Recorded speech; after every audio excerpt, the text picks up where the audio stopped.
Hello there, everyone. Xantok here with Slickstar Gaming, and welcome back to another episode of Final Fantasy XIV, A Realm Reborn.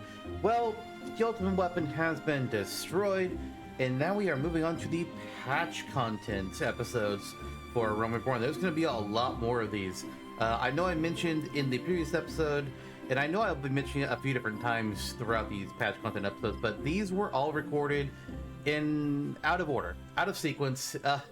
It was a thing, and these intros for each of these next several episodes are being recorded after the fact, because I didn't know what was going to be in each episode. But I can tell you that in today's episode, we will be covering both the Lancer class and Dragoon job quests, all of it, all in one video. So enjoy.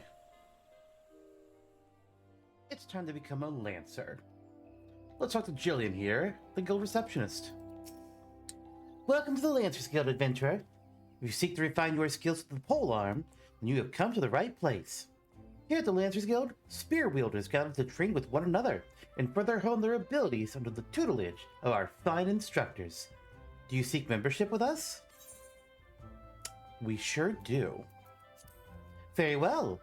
I shall provide you with an insight into the history of our guild.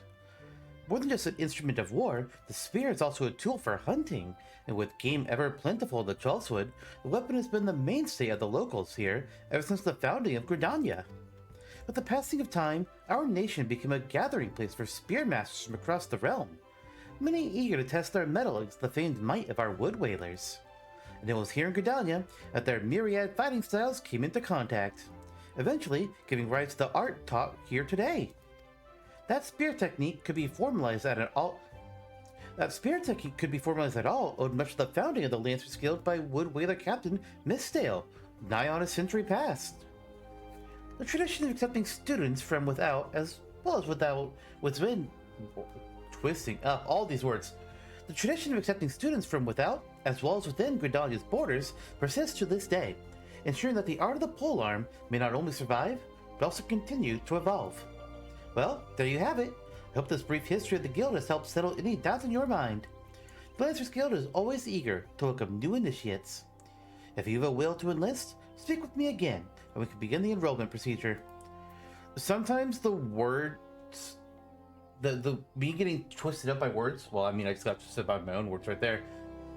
It's something like I'm not expecting a word spelling, or if just the language that they use, the without and within, it's like, who talks like that?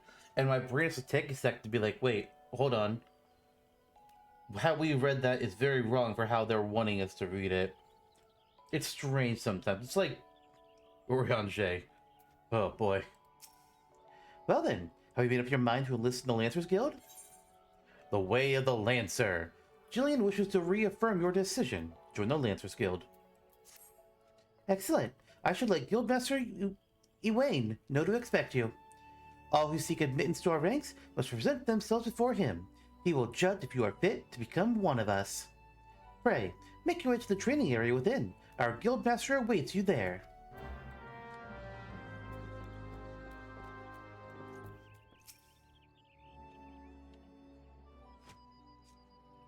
Well met, adventurer.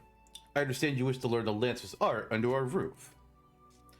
I see you have some combat experience, yet it remains to be seen if such skills as you have acquired will avail you here. But no matter.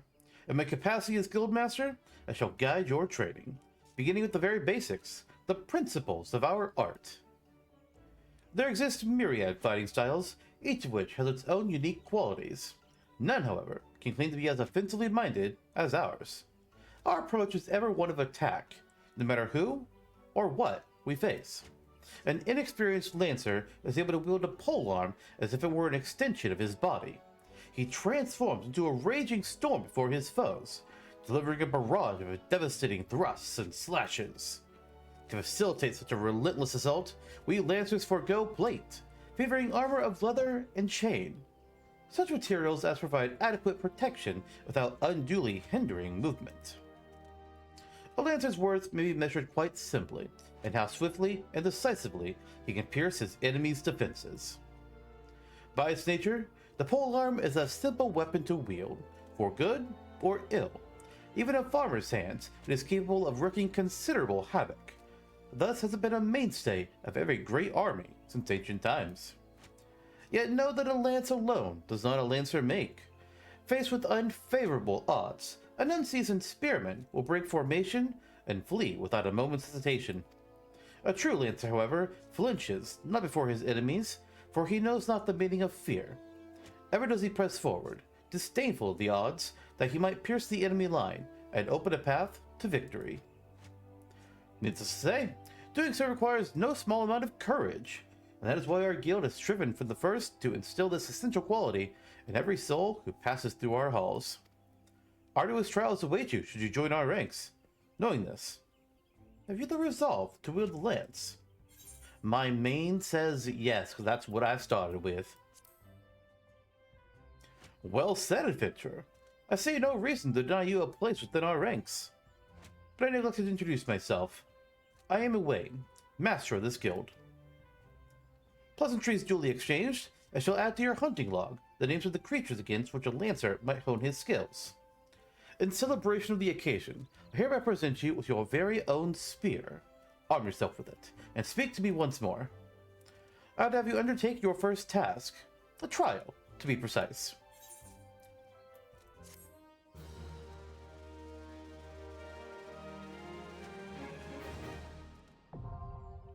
Lancer unlocked.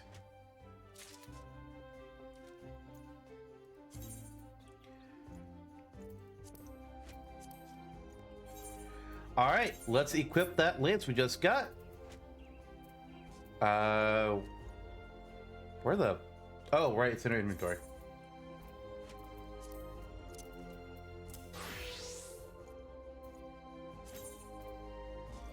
Armory bonus! You have changed to a new battle class. To lessen the burden of leveling multiple Disciples of War and Magic classes, an experience point bonus known as the Armory bonus is added when slaying enemies and participating in fates. This bonus grows larger the greater the discrepancy between your current class and the level of your highest class. Use this to your advantage when deciding when and how to raise secondary classes. It's another way to help you catch up leveling a second class, especially if you decide you don't like your original and wanted to move on to a new one. And here's what our level 1 Lancer gear is going to look like. It's almost entirely our Vera gear. Nice.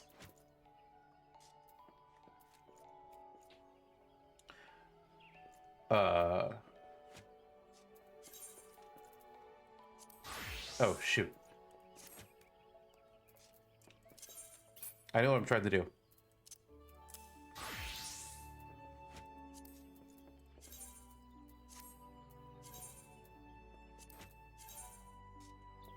There we go. New gear set. That's what I wanted. Okay. My first spear. Elaine wishes to assign you your first trial as a member of the Lancers Guild. So, you're able to discern one end of the spear from the other.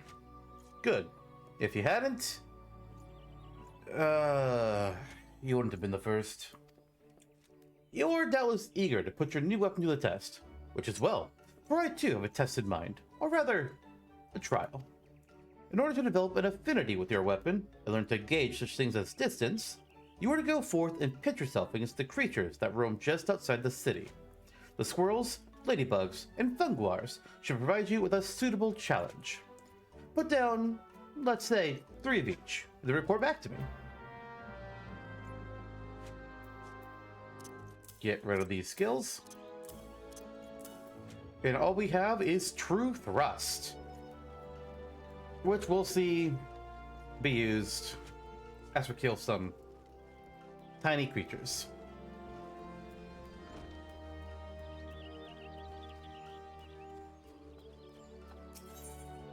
Alright, I want to go to Central or North Shroud. Let's...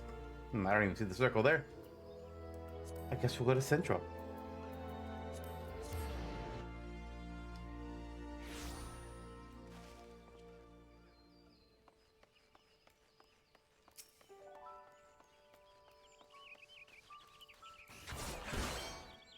So every class We start out by having to kill some basic things.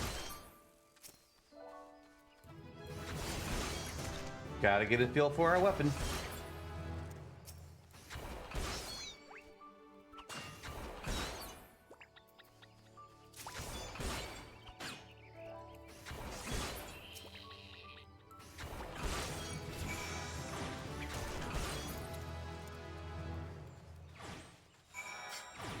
Where are the Funguars? Okay, they're further down here. Good.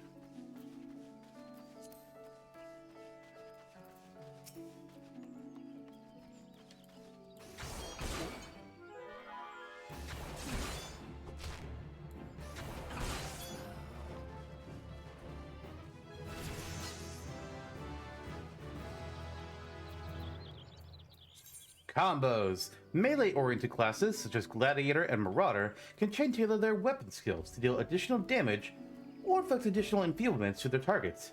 This is known as a combo. Combos are not available to Pugilists, as this melee class employs a unique weapon skill chaining system. If a weapon skill can be chained with another, it will be indicated in the weapon skill's help text under combo action. In the case of Vorpal Thrust, if executed immediately after True Thrust, the potency will be increased. And we can see that here. It says under here, combo action True Thrust, combo potency 250, whereas normally it would be 100. So if I go 1, 2, I'll do a lot more damage than if I just do 2, 2, 2. Or just 1, 1, 1. Some weapon skills must be delivered from a specific direction to maximize their damage. When a weapon skill can be chained into a combo, its hotbar icon will be outlined with a flashing yellow border. The border will fade if the weapon skill is not used within a certain amount of time. Learn which weapon skills chain together to maximize your battle efficiency. I need to kill more Funguars. Okay, that one respawned. Oh, there's another one up there. Good. So now we do True Thrust and Vorpal Thrust. A combo I am very familiar with.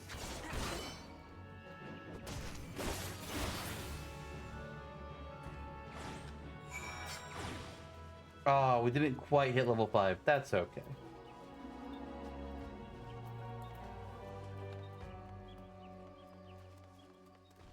No, it's not. Also, he said he added to our hunt log. So yeah, we can see here that we now have the Lancer hunt log. We're currently in Central Shroud. Is there anything else? I mean, that stuff's higher level. I don't want to do that. We're just going to kill... I want to get to level 5.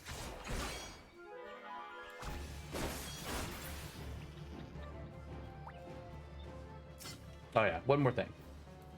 Oh, turning in the quest probably would have done it. Oh well. We're guaranteeing it.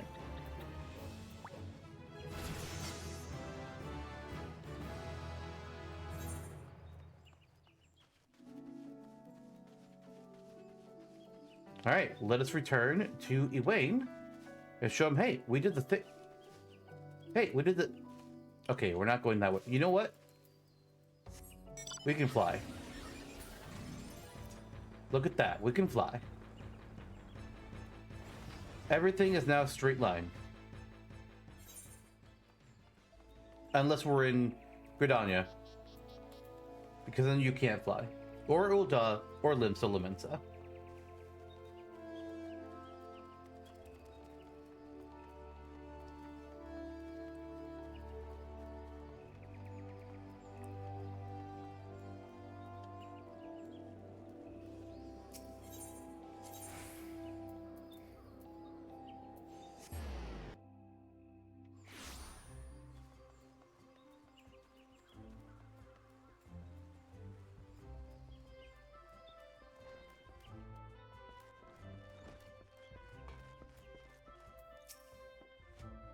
So, you're back.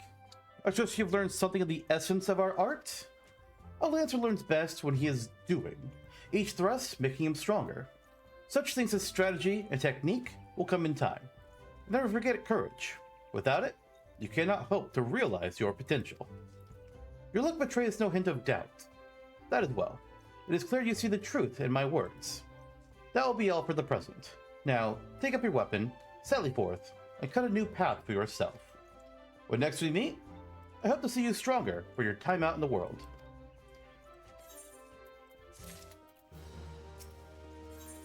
Spear of the Fearless. Guildmaster Egwene will teach you the meaning of courage. Ah, you have returned. I take it from your presence that you have gained a measure of familiarity with your weapon. Good. You are ready to begin the next phase of your training. You'll recall my telling you that it takes no small amount of courage to be a Lancer. Now, in general terms, courage is the strength to do something which one finds unnerving. However, a Lancer's notion of courage is not so simple. Having first drawn a distinction between courage and recklessness, he then divides the former into two aspects. I would have you learn each with spear in hand. The first is composure. When outnumbered in battle, a Lancer may lose his composure and succumb to panic. Should this happen, all of his training will swiftly flee his mind, and he will struggle to overcome opponents whom he would ordinarily have bested with ease. He will, in short, contribute to his own defeat. If you wish to become a Lancer in sooth, you must learn to maintain your composure at all times. Do this, and you will be able to call upon every ounce of your strength and skill when it matters most. And so, to your first task. The riverbanks of the Central Shroud are home to Vilekin, known as Yarzons. Fiercely territorial, the creatures will attack anyone who strays too close, making them the bane of its fisherfolk. They typically fall upon their prey en masse, barring all avenues of escape before closing in for the kill. What must go to the mind of their victim in that instant? Panic? Despair? Be sure to tell me upon your return.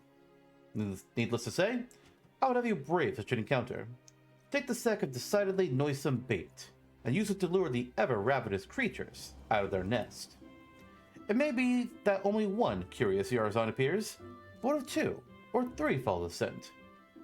Let us see how you fare then. Go now, my young Lancer, and learn what it means to fight with composure. And that is in the Central Shroud.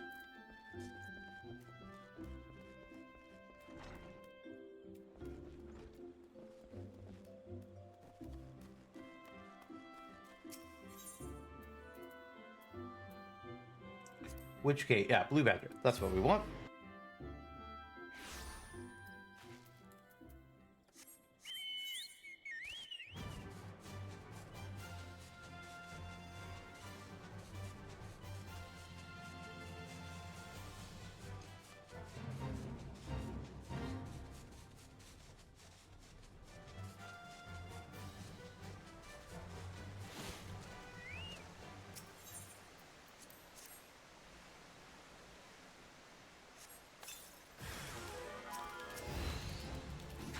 Alright, let's get these Yarzon. Two of these creepy crab spider enemies have appeared. Let's get them.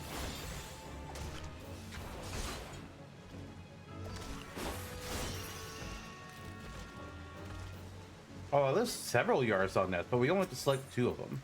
I wonder if different ones will spawn a different amount of Yarzon. Like 1, 2, 3. Oh, this one's also 2, so I don't know.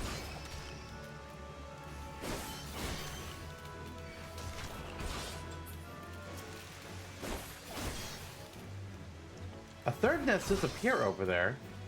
Oh, the fourth one is still there over there too. I just couldn't see it. And now they're gone.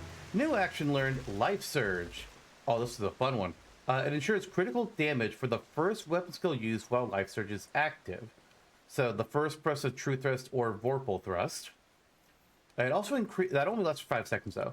It also increases the damage dealt while under an effect that raises critical hit rate. And effects cannot be applied to damage over time. But then also, it absorbs a portion of the damage I deal as HP for whatever my one ability is with Life Surge. Pretty cool, honestly.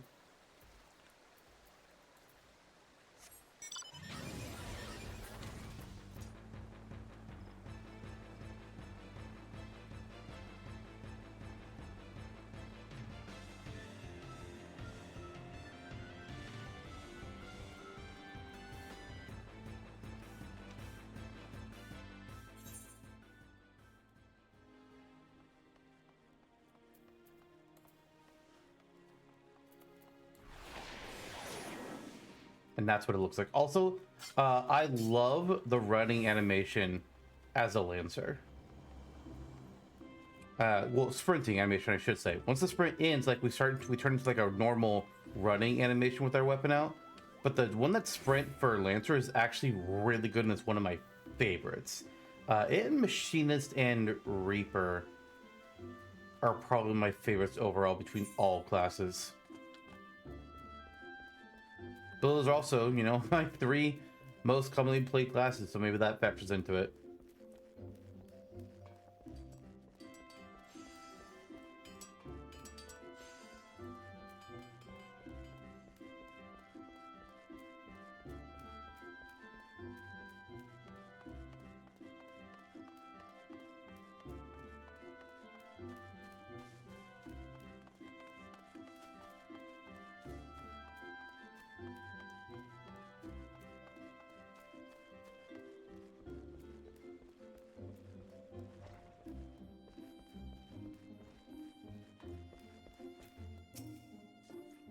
Welcome back, Day, and well done.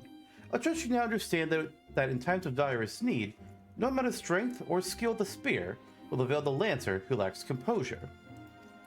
You are now ready to learn the second aspect of a Lancer's courage: resolve. When faced with a terrible foe, a Lancer may succumb to fear and self-doubt. Should this happen, he will become defensive, and in seeking to cover his weakness, surrender his greatest strength, namely, his capacity to attack. A Lancer who fears to attack is not but a man holding a pole. His spear may as well be a broomstick for all the good it would do him. It is not, and will never be, a shield. That you may learn the truth of my words firsthand, I bid you go to the Central Shroud, to an area adjoining the abandoned dungeon known as Spirit Hold. Since the calamity, that neck of the Twelveswood has become a veritable menagerie of fearsome fauna. There you'll find 3 collapsed pillars, which have become a haunt for fell creatures. You are to put them down. What manner of fiends can you expect to encounter? Ha! To reveal that would be to defeat the purpose of the lesson, my young Lancer. I will say only this: if you face these foes with the Lancer's resolve, you will surely emerge the victor. Once you have completed the trial, pray report to Jillian in the entrance hall. She has grasped the 2 aspects of courage, albeit with some struggle. Though I doubt you encounter similar difficulties, her struggle has furnished her with certain insights, which I think you would benefit from hearing. A Lancer learns best when he is doing, aye. But the wisdom of his seniors is not entirely without worth. Go now, Yerinthe, and do as I bid you. Alright. So that is going to be more in the Central Shroud.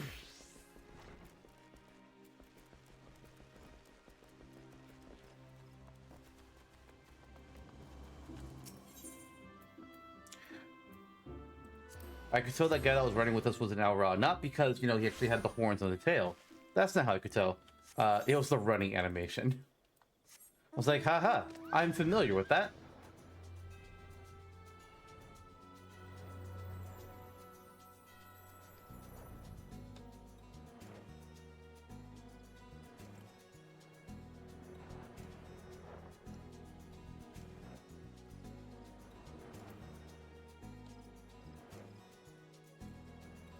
Wow, here's the pillars. Let me up here. Thank you. Serpent clouds. We can take care of these, no problem.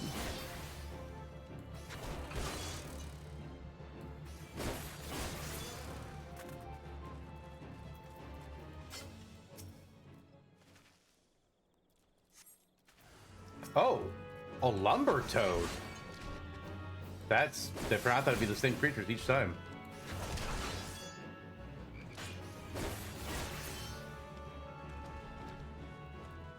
And what's gonna be the last one? Another serpent cloud. Okay. I guess the frog was the exception to the rule.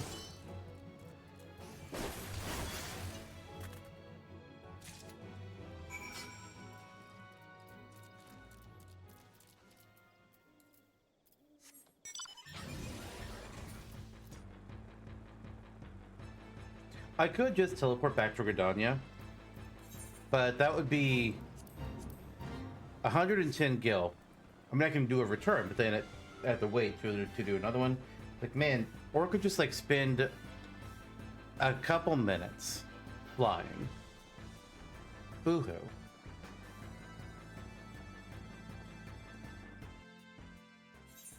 Plus, it feels good to be able to fly now.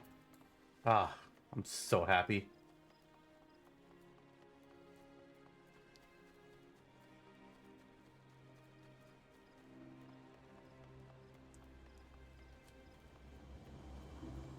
Sometimes I can just like watch people's names and be like, man, what kind of names did you guys come up with?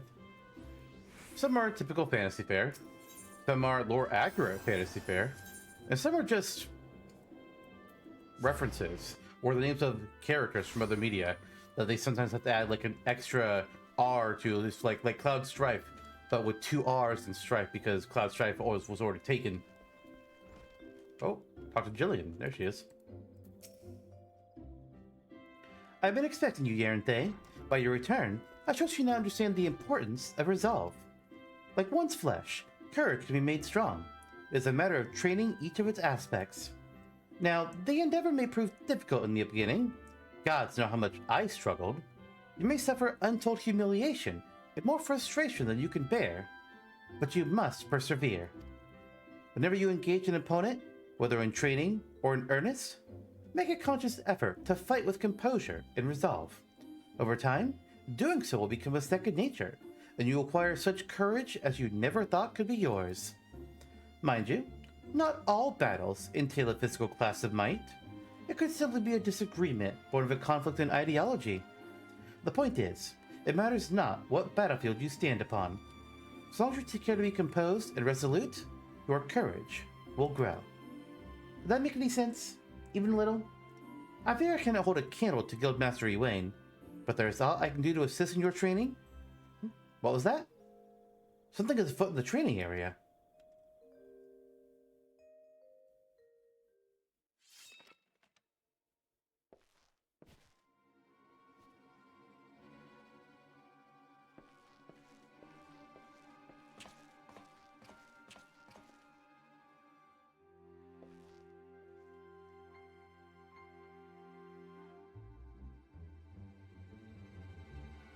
And you call yourselves Lancers.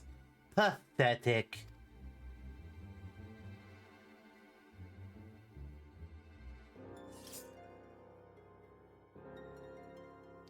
You are next, Guildmaster. Arm yourself and face me.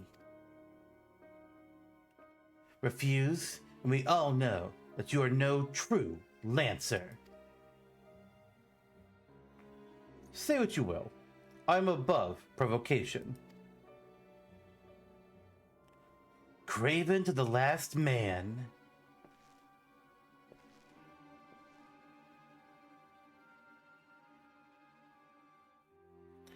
But what have we here? Wait, he is but a novice. That makes no odds to me. You yourself admitted him to your ranks, did you not?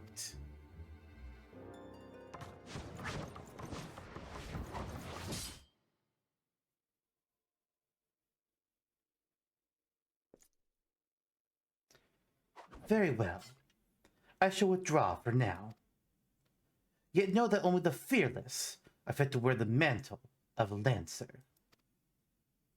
I look forward to measuring your worth in the days to come.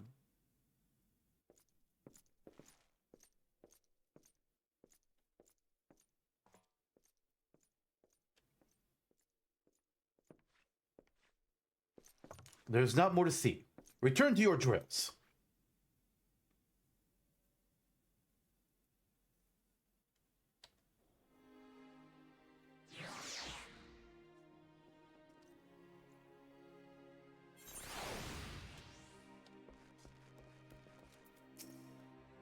Yaranthe, you made no attempt to evade his thrust. Did your opponent so unnerve you as to deprive you of your senses? Well, it is of little conscience now. Consequence, rather.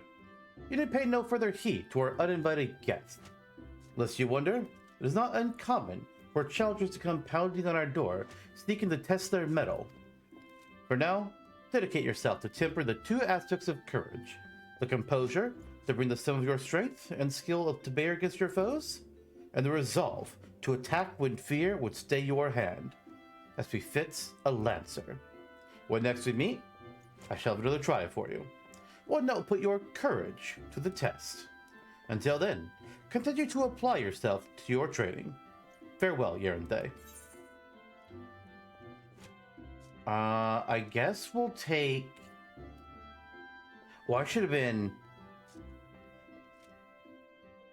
Actually, we're going to click decline on turning in this quest. There's something I realized I should have done. I should click this. Okay. Now, this is our Lancer gift, so now we can better compare the rewards he'll give us. Okay.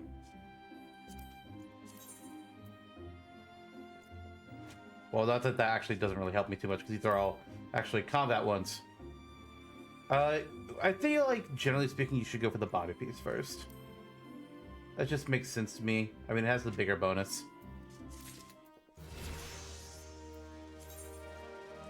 We also get a bone harpoon, and then the custom-made scale mail. Let's see how we look. I like it, honestly.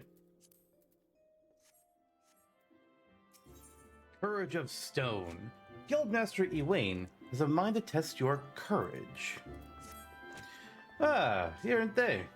I swear, you've gained an ilm around the arm since last we spoke. It is plain to see you have not been idle. In our previous lesson, you learned the Lancer's definition of courage and how you might go about tempering its two aspects. Today we shall find out if your efforts have borne fruit. I see you've come prepared for battle. That as well. Your next trial will place you in the midst of a throng of enemies. In such a situation, one may be attacked from any direction, making it difficult to respond appropriately. Furthermore, the likelihood of being surrounded is high. Will your resolve bear the weight of uncertainty? Will your composure hold when the odds are stacked against you? We shall soon find out. Could you overcome this trial, what courage you already possess will be further tempered. Now, heed me well, for this is what you must do. I would have you travel to Naked Rock, where the Anoles claim dominion. At the summit of that rock is a secret artifact, the Stone of Courage. You must claim it and bring it to me. If you are to reach your destination, you will need to negotiate a path through whole packs of flesh-eating scalekin. Make no mistake, the creatures are intimidating foes. To stride into the midst of so many would ask much of any Lancer's courage.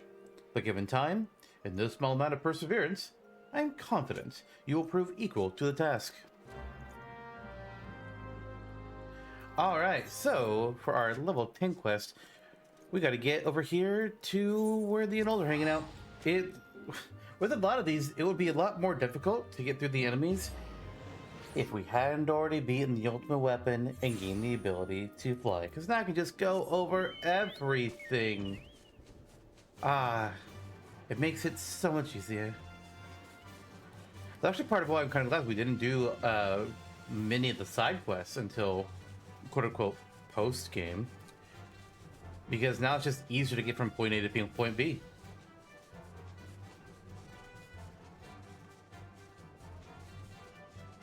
Alright, yeah, past all these Anoles that would have attacked us. And we just go straight into here. Actually, I'm gonna clear out this one. He's right in our circle. I don't like that.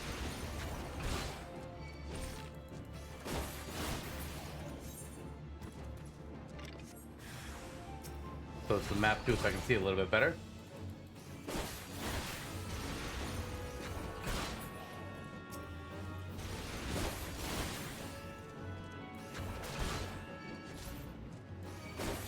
Oh, god darn it. I was hoping this one wouldn't see us.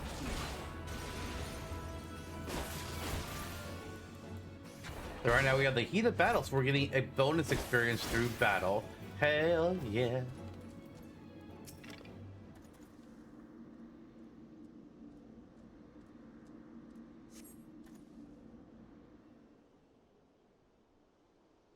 Congratulations! You obtained the false Stone of Courage. Oh, it's that guy. You heard me right. False. What does that say about your courage, I wonder? But where are my manners? My name is Folke, with the pleasure of meeting at the Lancer's Guild, if you recall. On that occasion, I turned my weapon upon you, and you betrayed not a hint of fear. It was in that instant that I sensed you were unlike the others, that you had promise. And so to the present. In its current state, the trial in which you are engaged, if trial may even be called, makes a mockery of the Lancer's art. Needless to say, this cannot be tolerated. And so I have taken the liberty of removing the Stone of Courage to a more suitable location. It now resides in the depths of Spirithold, under the guard of fell fiends. A far more fitting challenge, as I'm sure you'll agree. Whether or not you attempt to retrieve the stone is for you to decide. If you fear for your safety, I suggest that you run back to the guild and bemoan the world's frightfulness to the many brave souls who cower there. A win will doubtless consider it a supremely courageous act. Yet know that a Lancer may forge true courage only in the midst of great danger.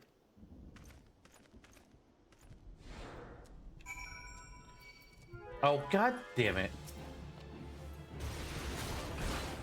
There needs to be a grace period when you get out of a cutscene. It's like, oh, no, enemy's right there. Haha, get fucked, kid.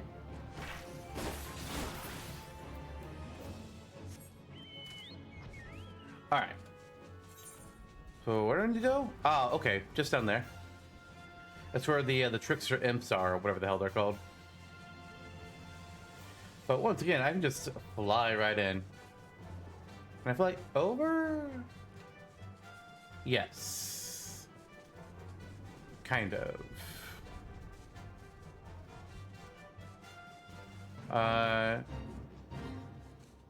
Oh, yes, I can. Incredible. Alex? What the heck? Oh, it's a... Alright, I'll kill this Fate boss. If it lets me attack you, there we go. Leg sweep, stun him.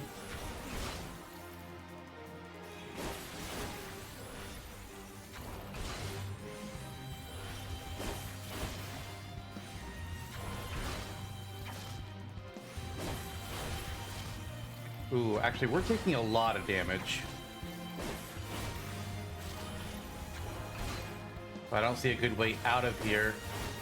I'm gonna do second wind.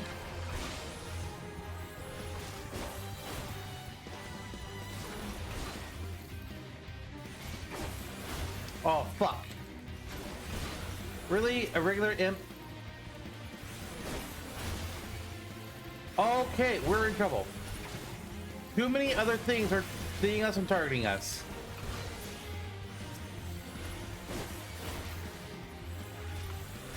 Jesus Christ.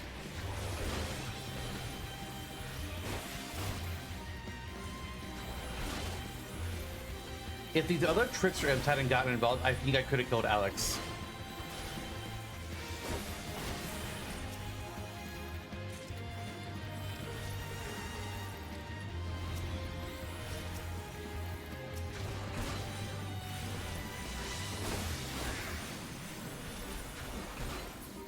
There was no chance.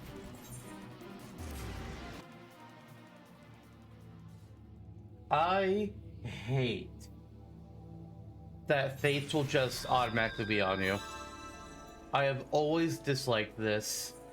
I feel like you should always have to opt into a fate no matter what. Instead of only having to opt in when you're too high of a level above a fate, let me also have to opt in if I'm of level or below.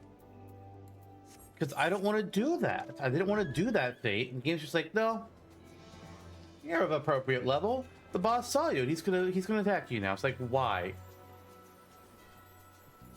What is even the timer on it? 3 minutes. I could just wait it out, but like 3 minutes. Okay. Where do I need to go? Over here.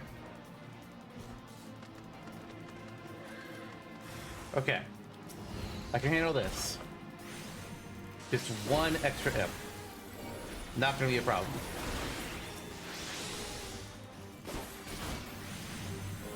As long as Alex doesn't come in here.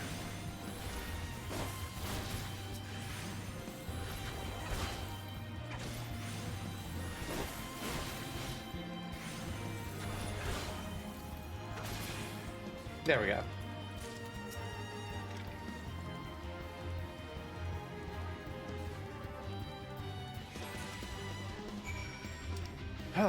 Back to Redania.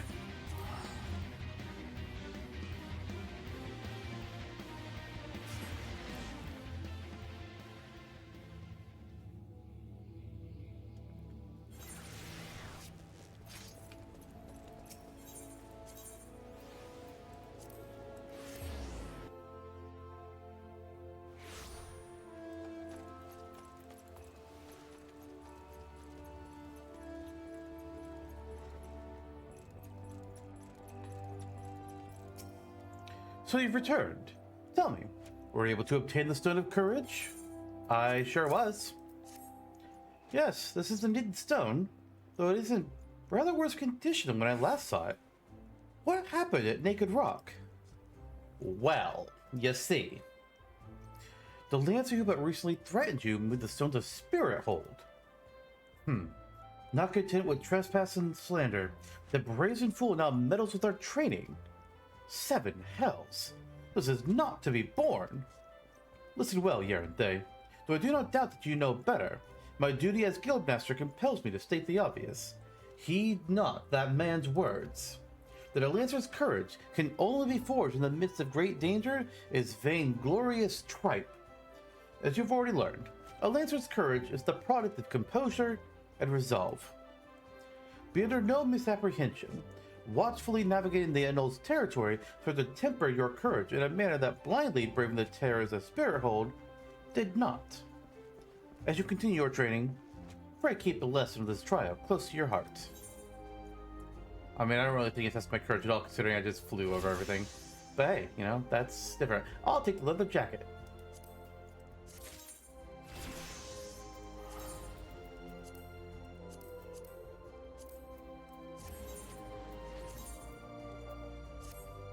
Wait, the lance isn't better?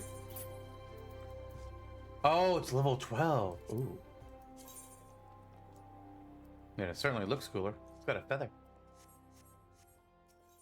A dangerous proposition. Guildmaster Ewain urgently needs you to travel to the East Shroud in his stead. But why? Ah, Yaranthe. You come at a good time. I urgently require your help.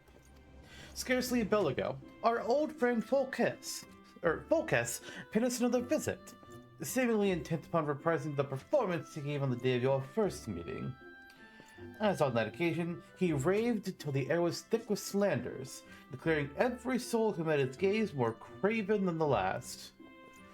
This time, however, not all ears were deaf to his myriad provocations, since one of our younger members took offense to his words and demanded satisfaction of the rogue.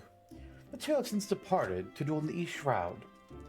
Had I been on hand, I would have forbidden such folly and rebuked the lad for letting pride cloud his judgment. Alas, I learned of it too late, and the boy is gone. All we can do now is ensure that the hot-headed fool does not come to lasting harm.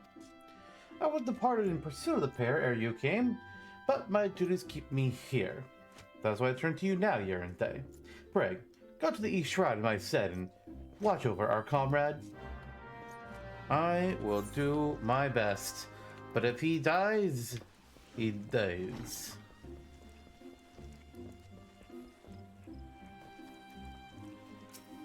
Alright, East Shroud. Oh, I can just easily warp there. Dang it. Only north and central. Fine.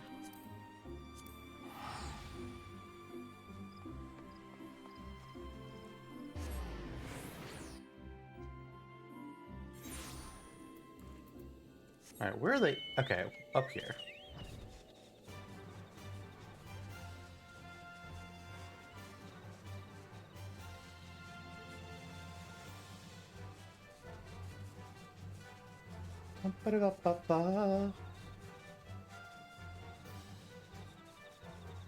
Oh, somebody else is doing this too.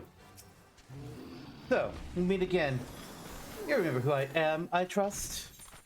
I do. But of course remember your mentor. He who taught you the true meaning of courage. I understand you're able to retrieve the Stone of Courage and Spirit Hold. It seems I was right about you. Aye, you're the makings of a true Lancer, not those charlatans in the Lancers Guild. It is well that you have come to me, for I've just a trial for you. One that will do wonders for your courage. Why are there so many people here right now? Not interested, you say? But you have no choice. Should you refuse, well, suffice to say, I will not be able to guarantee the safety of your comrade here. When last we spoke, I told you that a Lancer may forge true courage only in the midst of great danger.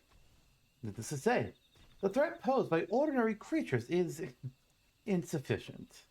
You must needs seek out better sport. But fear not. I have taken the liberty of finding you something suitable. Take this alchemic potation and sprinkle it upon the exposed roots yonder. Doing so will garnish you the wrath of a certain creature, which you must then strike down. Let me guess, it's a tree. Oh, I just heard the tree behind me and I assumed that one of the other people was already fighting it. They probably are. Oh, nobody else is here. What the hell's going on? Well, it's probably gonna be a tree or some giant bug. It's a tree. Saw that coming.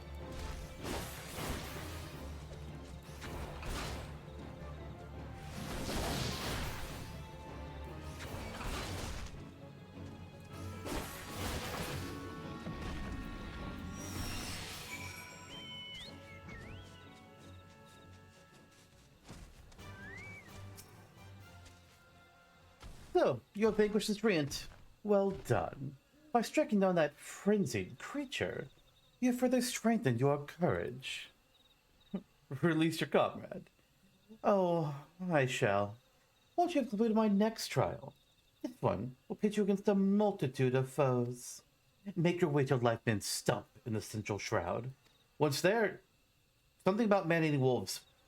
When the beasts show themselves, you are to slay their leader, the Alpha Wolf. I shall be observing from up close. The better to offer you advice. I don't need your advice, guy. I think I can do it on my own.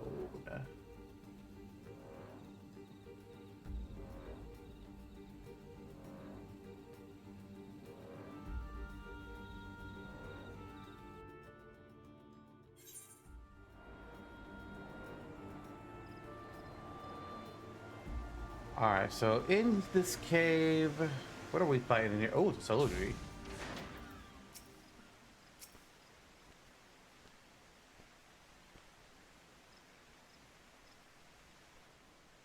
I don't know why we have to wait so long. Like, can we just go in?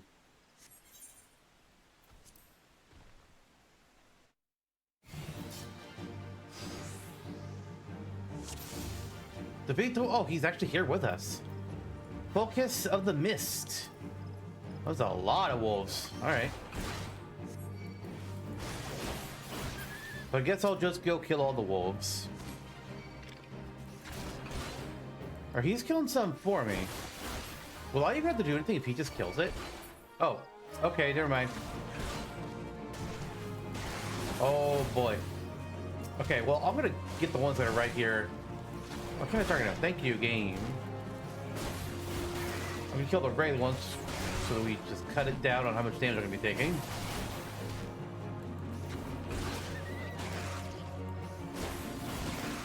Why are you wanting to make this more interesting, Focus? You support it blinding? Did you block? You fucking prick! He blinded me while there's still wolves coming. Okay, I'm using Bloodbath. It'd help if I could actually hit.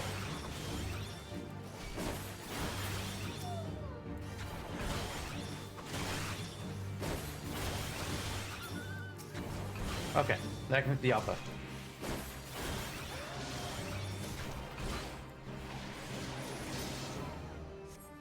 He got the last hit. I didn't even get to do the last hit. What the fuck? That's so fucked up.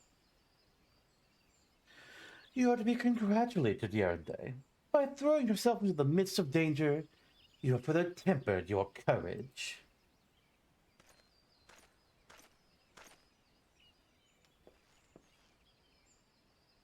And in the process, you brought peace to Life Bin Stump, a place considered sacred by the people of Gridania.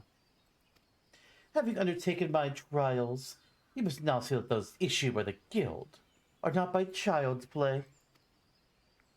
Mine is the one true path to courage. All others lead to ignominy.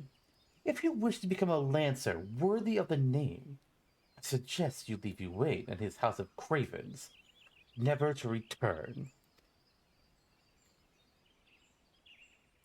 For your sake, I pray you do so soon, till we meet again. This quest kind of makes me want them to add a class to the game where your class mentor is an asshole. He's just a big old prick. I don't really know what the story of it would be, but just someone that kind of like acts like Focus does, I think could be an interesting, different kind of mentor. Just somebody, because like all other ones were just like, oh yeah, we're just teaching you all the things that you need to know to be this thing. Haha. Some method in personality could be interesting.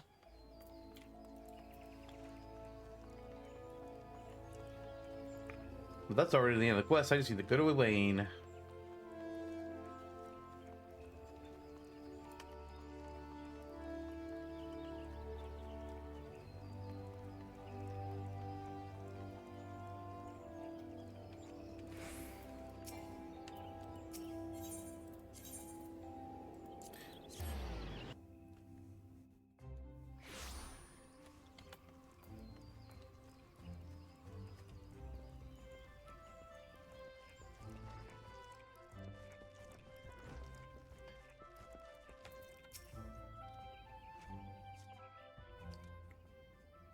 Aren't they? Thank the gods you're safe. That young fool of a Lancer returned but moments ago, and through choked tears recounted to me all that transpired. I understand Focus again attempted to force upon you his corrupted notion of courage. I cannot say this often enough. A Lancer strengthens his courage by tempering his composure and resolve, not by rushing headlong into danger. You were able to overcome Focus's trials. That's true. Yet know that you did so by virtue of true courage. That is, courage born of composure and resolve. You faltered not before the fury of a frenzied treant, nor did you succumb to panic when surrounded by bloodthirsty wolves. Owing to this, you were able to perform to the fullest of your potential. You have come far, Yarente. It is past time that I taught you the piercing talon technique, one of the most versatile weapons in the Lancer's arsenal. It might serve you well. Now, I must needs decide what course of action to take with regard to your self-appointed mentor. Though no lives were lost, this latest incident only serves to confirm what I have long suspected, that Focus will cause great harm if left to propagate his corrupted notion of courage. He must be persuaded to desist, though I do not yet know how. Mayhap his regard for you could be turned to our advantage. But leave such considerations to me. For the time being, you would do well to put Focus from your mind. Focus on your training, and strive to master the technique I have taught you. I look forward to our next meeting.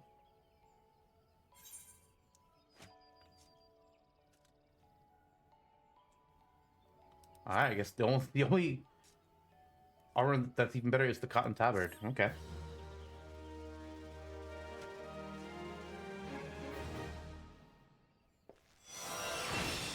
With that, we learn Piercing Talon. Ah, finally. That is our range attack. We just lob our spear at somebody. Literally it.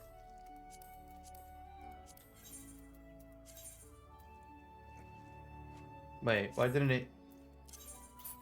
It doesn't say that the... Oh, it's level 16. That's why. It's so weird. Like, hey, here's a level 15 class quest. We're gonna give you a level 16 body piece. Like, why? Lance of Destiny. Guildmaster Egwene has a trial in mind for you, which promises to be more dangerous than any you have faced thus far. I've been expecting you, Yerinthe. You've been training hard, I trust? I will set you your next trial, one more dangerous than any you have faced before. But I would not send an unprepared man to his death. Before we proceed, I must needs verify your progress with mine own eyes. You'll face 3 experienced Lancers in single combat. Defeat each one in succession, and you'll prove yourself fit to undertake the trial. Arm yourself, and take your place in the training area. We begin when you're ready. Real quick before we begin, wow, he's standing right in the right spot for that. Or maybe he's doing it too. We now have a new skill called Disembowel. So right now, my Lancer combo is actually going to be changing. I'm going to do True Thrust, and then Disembowel, and then True Thrust, and then Vorpal Thrust for a while, going back and forth between those. Because Disembowel, every time I use it, I gain 10% damage buff for 30 seconds. So, we'll want to just use that one every 30 seconds, otherwise it's back to True Thrust and Vorpal Thrust. Alright, let's do this little tournament arc, I guess.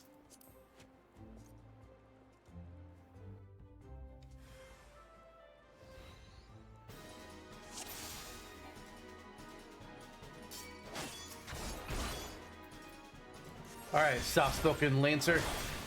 I will beat you. Oh, look, I did. Who's next? The Grizzled Lancer.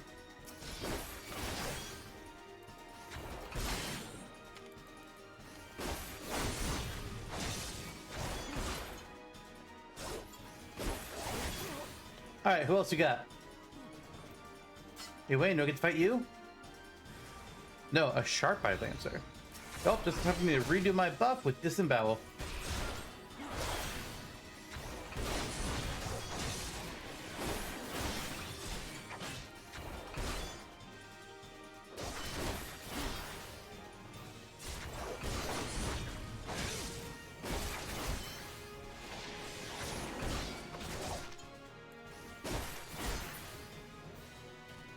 And we win. Easy peasy.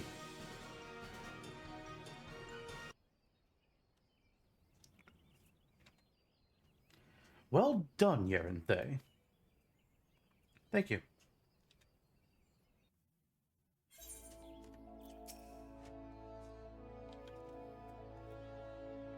Impressive, Yerinthe. Most impressive. You're ready to face the trial. Yeah, I did not exaggerate when I said it would be dangerous.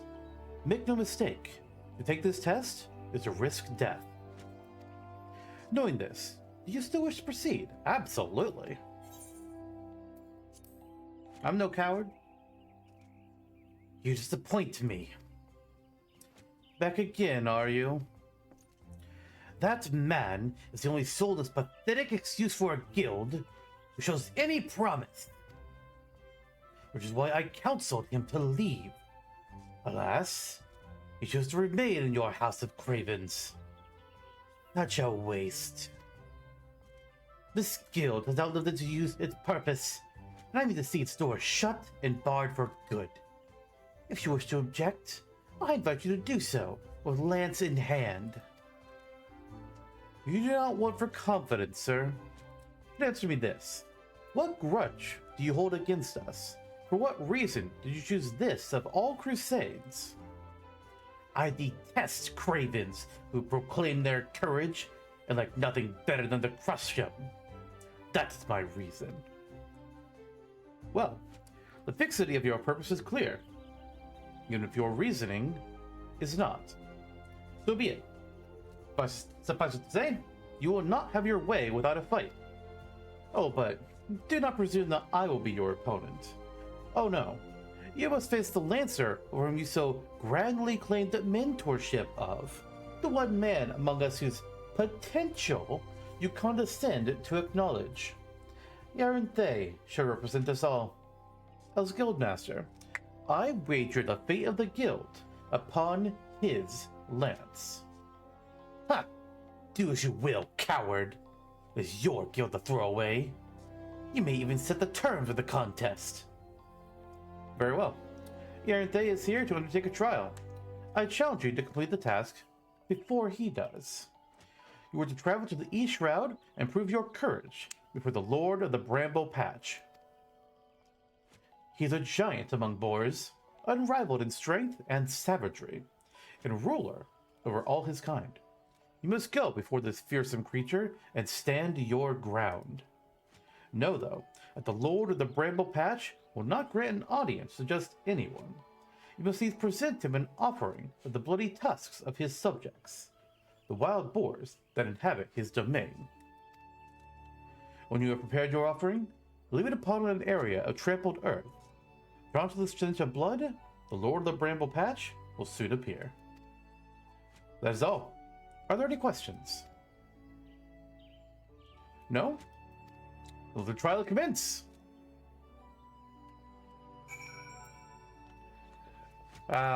Focus.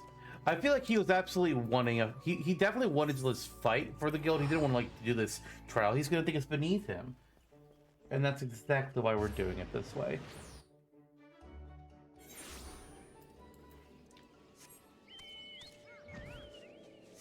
Alright, so we gotta go kill some wild boars.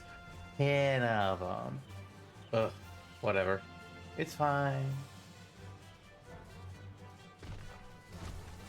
Oh, hey! Yeah, he's on the same quest we are. We both get credit? Yes! Did you already kill all the boars, man? God damn it. Do you know what the next one's gonna spawn? You're just running around looking? Okay, I guess I'll run around and look too. This is the bad thing sometimes about doing the same quest as other people is you both need to kill the same monster. And the monsters aren't there because one of you killed them already. Bit of a problem.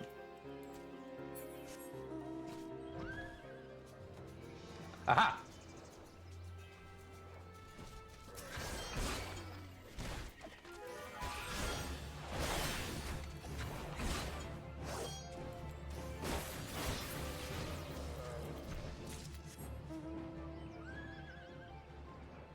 Come on, boars. Are there some back here, baby? Ah, there are.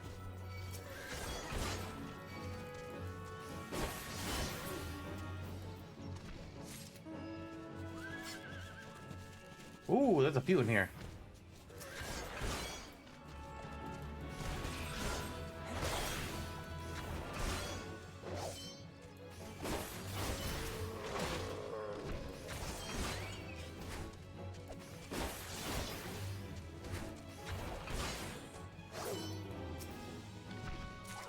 Alright, don't see any more over here.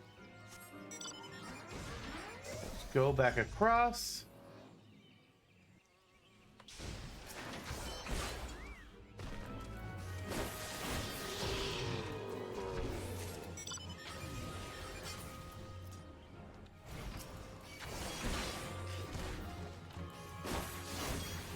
Right, great. You're gonna get a hit in? Come on. Get a hit in, guy. I don't think he got a hit in. I tried.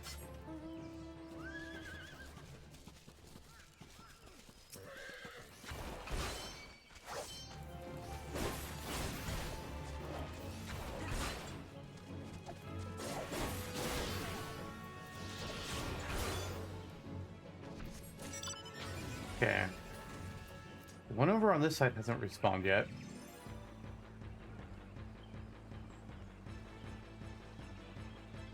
Boar! Great, get over here. I'm bringing it to you. Okay, well, fine. Trying to help.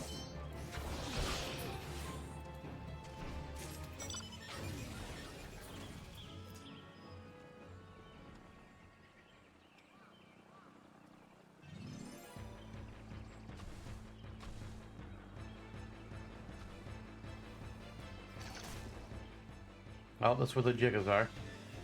That's not what I want.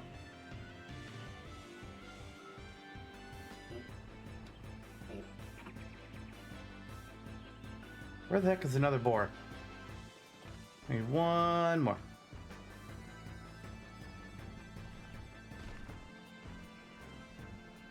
There he is.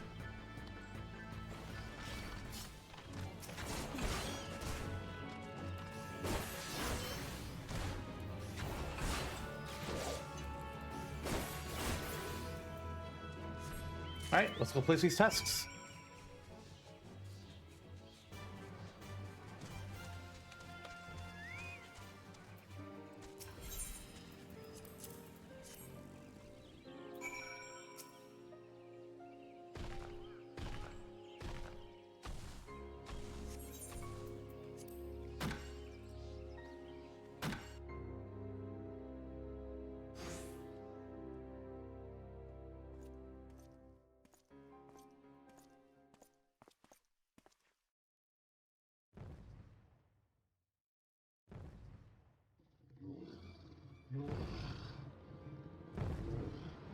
I don't think those pigs are happy.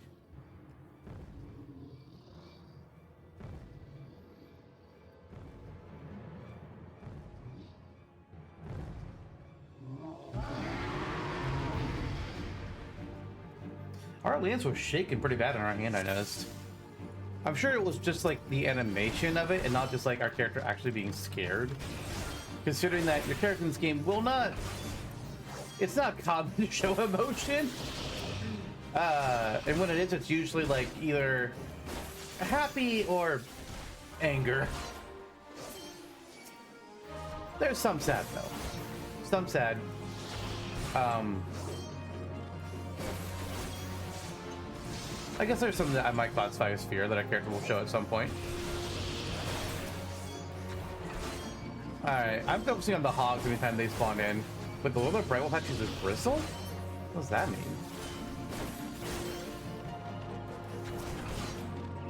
Attack power on next special technique is increased. Oh. Okay.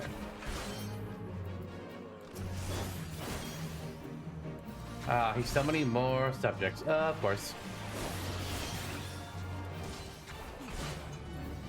Do disembowel, get our buff back. Actually, disembowel... Yeah, okay. Trying to see if there was a positional on it, but there is not. For some reason, I thought there was. Yes, focus. Such brutal strength. It's this powerful beast. Oh?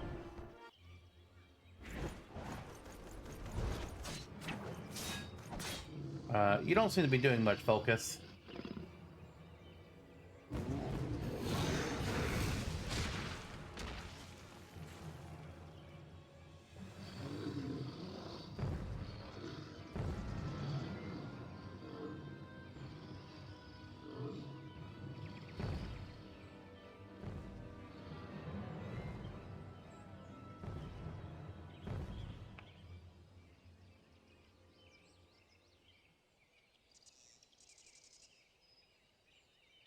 And there we are, standing defense.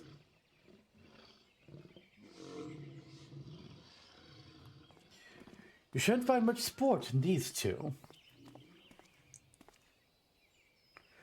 Come back another day, my friend.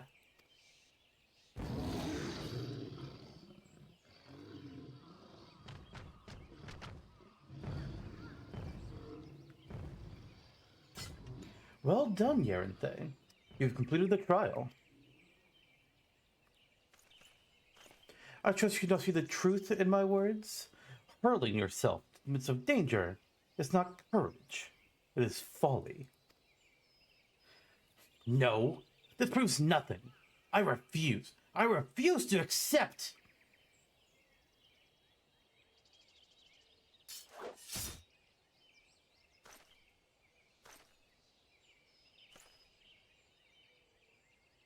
You refuse to accept the weakness within you.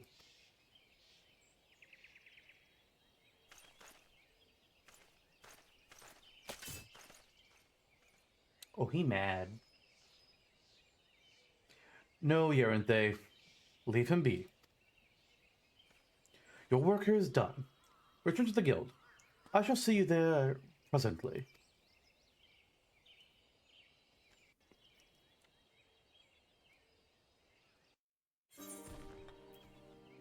Well then, back to Gridania.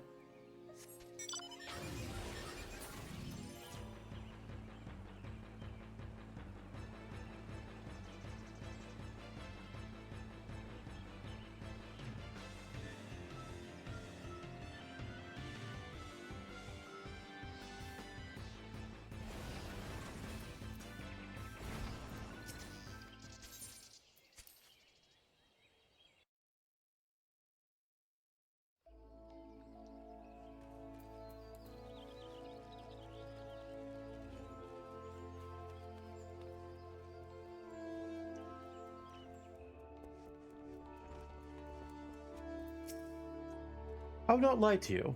You're no match for the Lord of the Bramble Patch. Had you betrayed any hint of fear, he would have gored you in the space of a moment and feasted on your entrails. But you stood your ground, holding fast to your composure and resolve. Thus were you able to stare terror in the face and survive unscathed. Well done, Yerinthe. You have overcome the greatest hurdle in the quest to become master of your own courage. You may now bring to bear the full extent of your abilities upon even the mightiest of foes. As for Focus, well, if there's a shred of reason left in him, he will have learned the self-same lesson as you this day. Painful though the experience must surely have been, one can only hope that it will serve to open his eyes to the truth. Go forth, Yerinthe, and prepare yourself for further trials. I look forward to our next meeting. And we are going to get the goat skin jacket.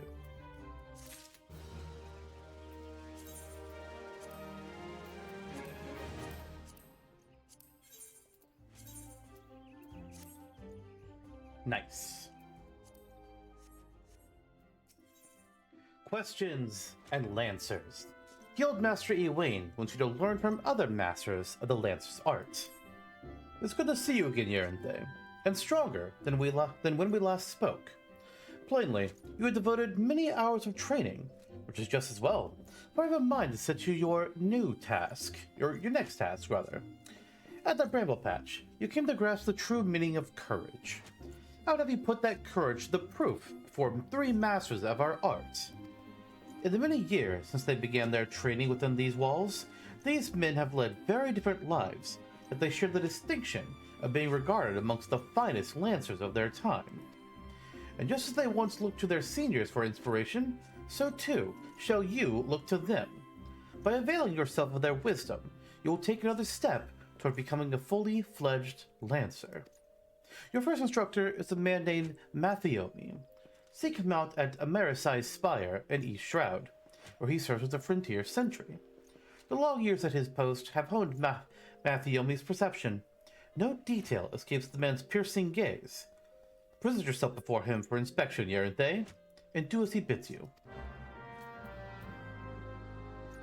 East Shroud.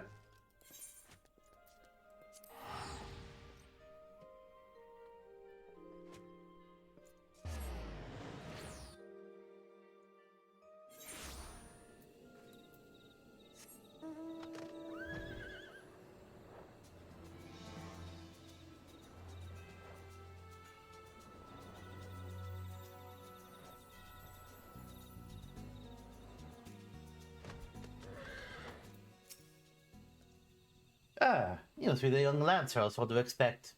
Greetings, and well met. I am Matthiomi, commander of the brave men and women of the Spire. Now, let's have a good look at you.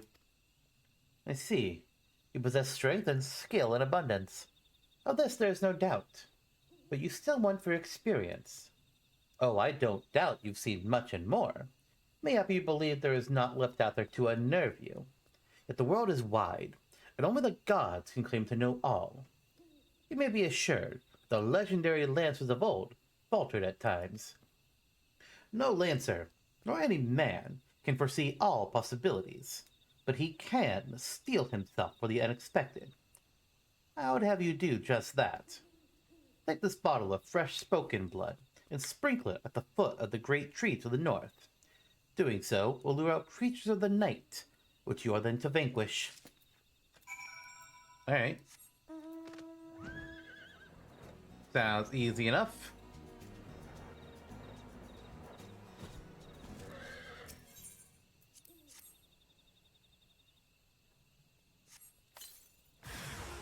Bloodbats? Alright. I dream of the day that our Lancer gets their first AoE attack, but I don't think we get it until level 40 something, which is insane. And even then, I'm not a big fan of how our AoEs go. It's a line attack. Not a cone, not a circle, a line. It's weird.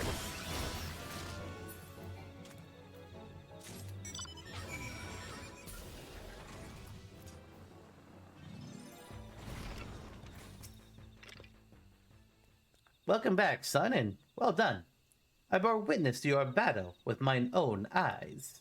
The bloodbat bewilders its prey with its ceaseless flittering, which makes putting a spear in the beast an exercise in frustration. Frustration may easily have given rise to panic, yet to your credit, you fought on resolutely, and thus emerged the victor. Elaine has taught you well, young one. You have a way to go, to be sure, but beneath those rough-hewn edges, I see the makings of a great Lancer. With my blessing, make your way to Buscaron's druthers in the South Shroud. It is there that your next instructor, Buscaron himself, awaits. The man has a unique approach to our art. It's a fair while since he hung up his spear. His words are well worth hearing indeed. Lancers visit him as much for his counsel as to do his meed. Good though it is. By meeting Buscaron and availing yourself of his knowledge, your lance work will surely improve. Oh yeah, we know Buscaron. We've helped him with a few things before.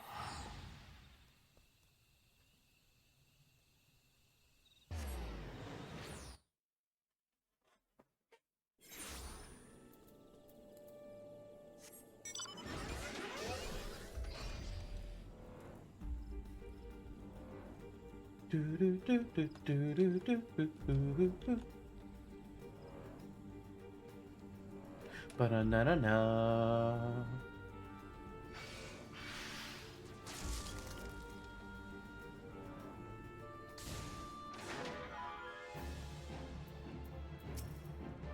Well, isn't it Wayne's protege? I thought about time you arrived. I'm Buscaron. This here's my place.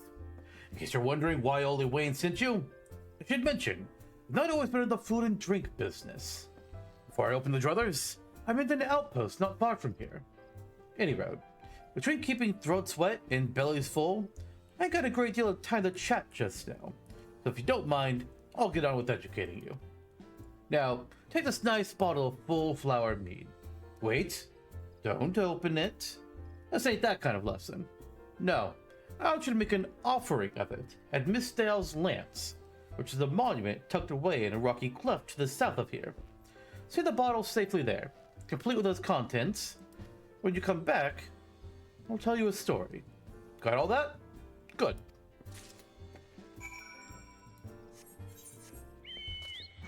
Alright.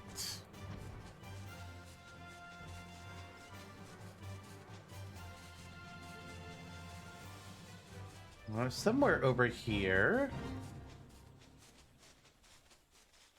Right here.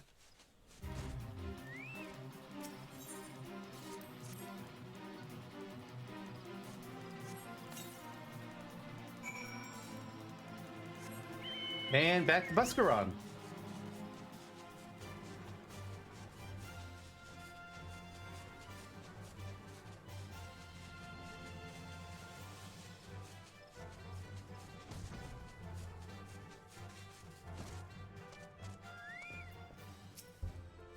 So you offer up the meat as I told you, without drinking a cup.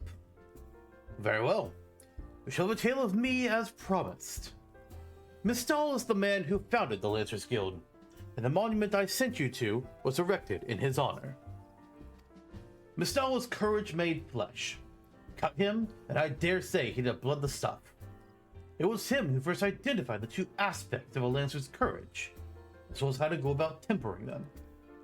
And that more Dolly did. Seeing how the art has gone stale, or had gone stale, what with our Lancers keeping to the confines of the Trollswood, he sought to bring in new techniques and methods from faraway lands. But Gridania was a different place in his day. The outside world was a thing to be shunned back then, and non-forestborn were considered faithless savages. Aye, it's even worse than now. Of course, old Miss Dahl wasn't afraid to call that way of thinking what it was: a lot of ignorance and cowardice. To cut a long story short, despite a force full of good old Gridanian stubbornness, he finally convinced the nation to open its doors to foreign Lancers, and by blending their techniques with his own, he gave the world the art which you now practice. To this day, the Lancers Guild accepts students regardless of their origin. That wouldn't have been possible if it hadn't been for Miss Dahl. Us Lancers owe him much and more, and it's our charge to carry on his legacy. Never forget that. What's that? When's the trial? Much as I hate to disappoint, there isn't one. Your courage was never in doubt, son. My part in your training's done. This time we visited your third and final instructor, a fellow named Valclair. You'll find him willing away his time at the Bobbing Cork, like as not. Oh, that's the name of an inn in Fogward Float, in case you didn't know. Up in the North Shroud, it is. Valclair is an old rival of mine. Me and him used to go at it till neither man could lift his spear tip off the ground. I warned you. He was a right stubborn bugger back then, and the years ain't done much to improve his humors. So, good luck with impressing him. Thanks, Buscaron. Thanks for the vote of confidence.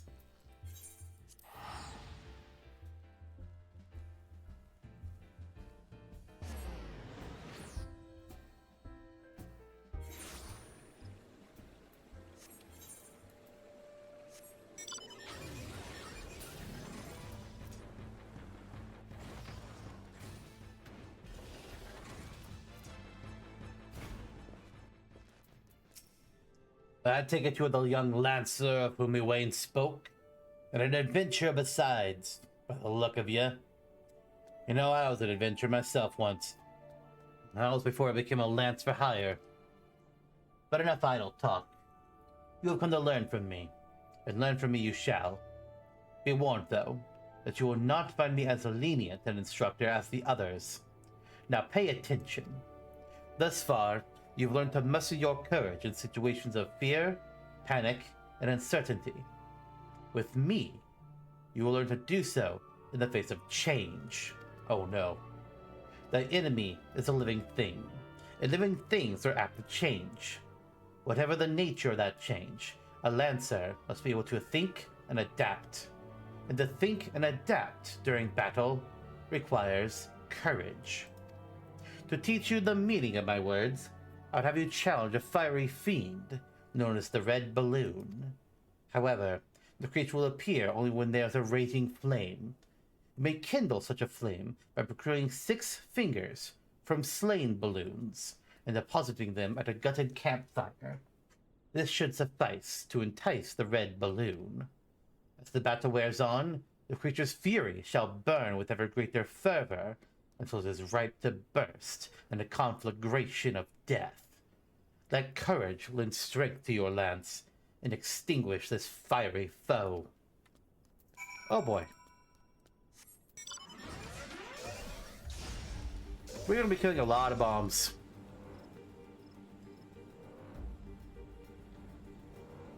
Thankfully, I don't expect them to be much trouble.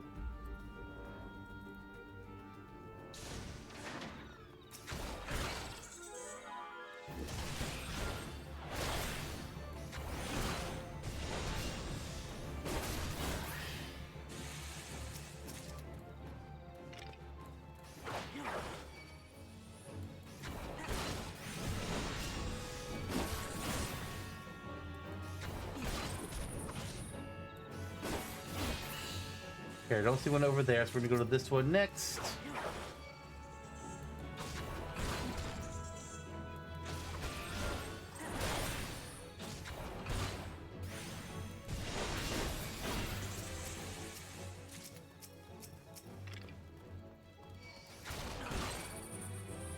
Yarzons, listen, I need to kill you from my hunt log, but you weren't my target for today, but since you want to fight so bad, alright. I guess I'll slay you. Just remember, this was your idea. Want to kill 2 more in total for these 2? Ah, fine. Just for the sake of ease, I might as well get that done today.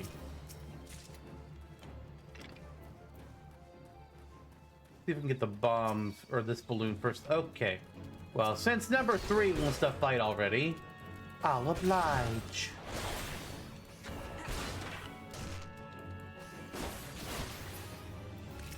Balloon, come here. I want to kill 1 more of you, and I'm sure one of them was like, killed has probably spawned already. Oh, or respawned by now, is what I mean to say.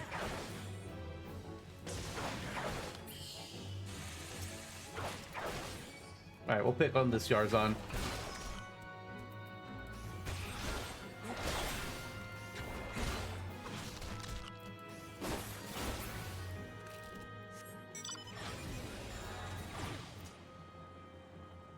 As expected, balloons have respawned. No, I don't need a Yarzon number 5. Thank you. I need balloon number 6. I'm gonna find the fire that we need to put these fingers in. Where is it? Oh, it's where all those Yarzon were, isn't it? No? Ah, over here.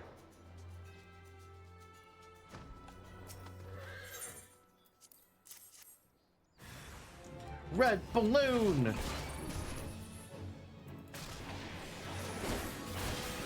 Uh-oh.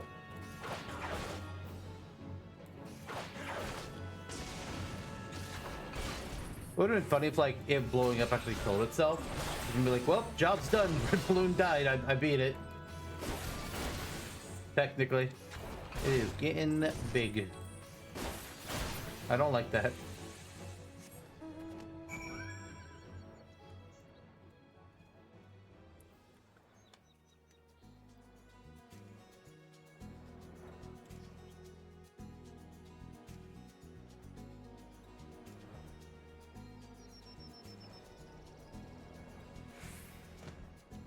Oh wait, no, it's upstairs. Ah, we'll just go up there normally.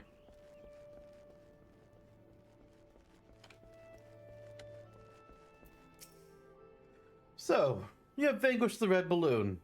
No less what I would expect of one of the Waynes. Your enemy altered its nature throughout the encounter, thereby causing the terms of battle to shift repeatedly. Yet ever did you press onward, your courage holding firm in the midst of constant change. So it was that you emerged triumphant. I am not known for being liberal with my praise, but you have done well. Yours is a genuine courage. Mind you, this does not give you license to forsake your training. You are still but a fledgling among us after all. I have finished with you. You may report back to me, Wayne. And when you do, tell that young upstart that I demand he show his face here from time to time. That is all.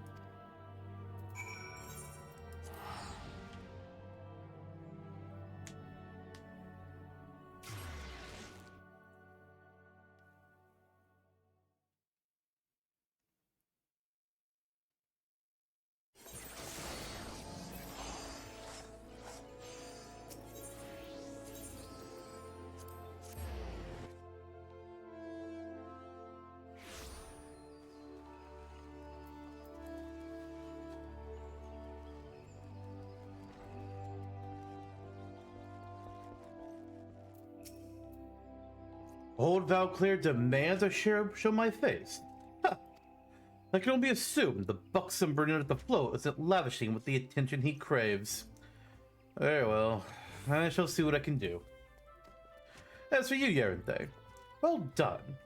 I never doubted that you would meet with the approval of all 3 men, yet I am no less proud of you for having done so. You have traveled far along the Lancer's path, and soon you will no longer require my guidance. In fact, you need to overcome but one further trial to complete your education here. Do so, and I'll give you my blessing to lead the Lancers Guild and embark upon a new adventure with spear in hand. As ever, apply yourself to your lance work and return when you're ready for your final challenge. I look forward to our next meeting. Hail, yeah. Oh, I guess we'll get... Let's go with the fingerless goatskin gloves.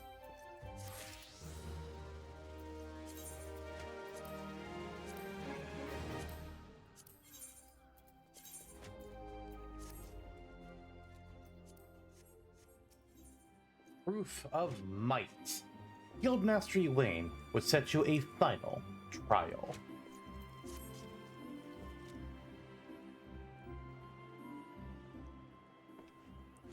Ah, aren't they? Ever a sight for sore eyes. By your return, I think that you are ready for the final trial. Farewell. Let us... Guildmaster Wayne! You are wounded. What has happened? We were attacked, sir, by a Duskwhite Lancer. As we trained in the forest. He was impossibly strong. A demon. He kept screaming something about teaching us true courage. Oh, not him. Not Focus. We were in the northwest corner of the Central Shroud when it happened. I was able to get away, but the others. We must help the others. Oh. Be strong, man. I'm sorry, aren't they? The trial must wait. Pray, make haste to the Central Shroud and help your comrades. And aren't they? But Focus, force your hand. Do what must be done. Troll speed you on your way.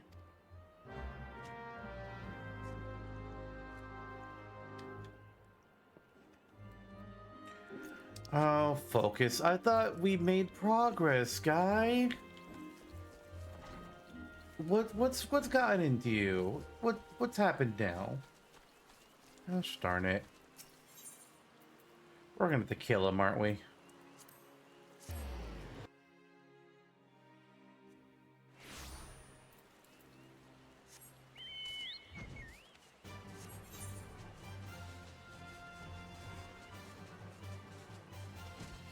Scarred Lance is just lying here. Is it Focus's or was it one of the Lancers Guilds? Let's find out.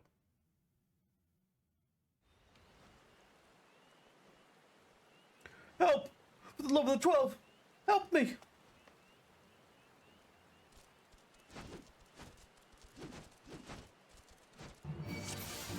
Defeat the Lindworms! Can do.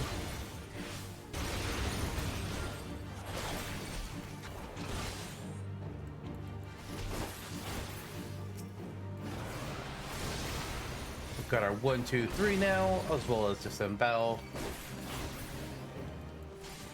Oh, that one's dead. Tibane the Blunt. You know, sometimes titles that characters get, it's like, wow, the Blunt, that's your cool title? Okay. I think whoever gave you that title could have done a better job, because that's, honestly, at that point, just call yourself Tibane. Tibane the Blunt is not it, man. Alright, I saved you. Oh, that's not it. I owe you my life, friend. Another breath and I would have become worm fodder. A Duskwhite Lancer unleashed the fiends upon us. Then we would temper our courage. You should see the look in his eye when he said it. Mad bastard. Where is he now? I think he headed out towards the North Shroud. Maybe in the direction of Fallgourd Float? I can't say for sure. I was concentrating on the scale kit at the time. If it's a reckoning you seek, you are likely to be disappointed. Those of us who managed to outrun the worms will already have alerted the whalers. I dare say, the Duskwhite is being held at spear point as we speak, begging for his worthless life in a puddle of his own piss. Serves the bastard right, and all.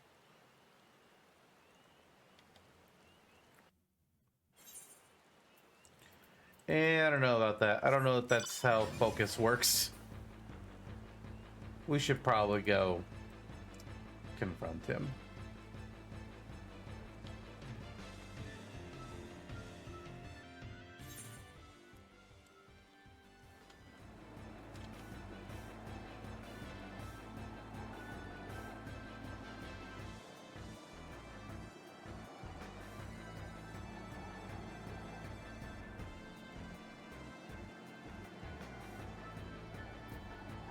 Focus! What have you done?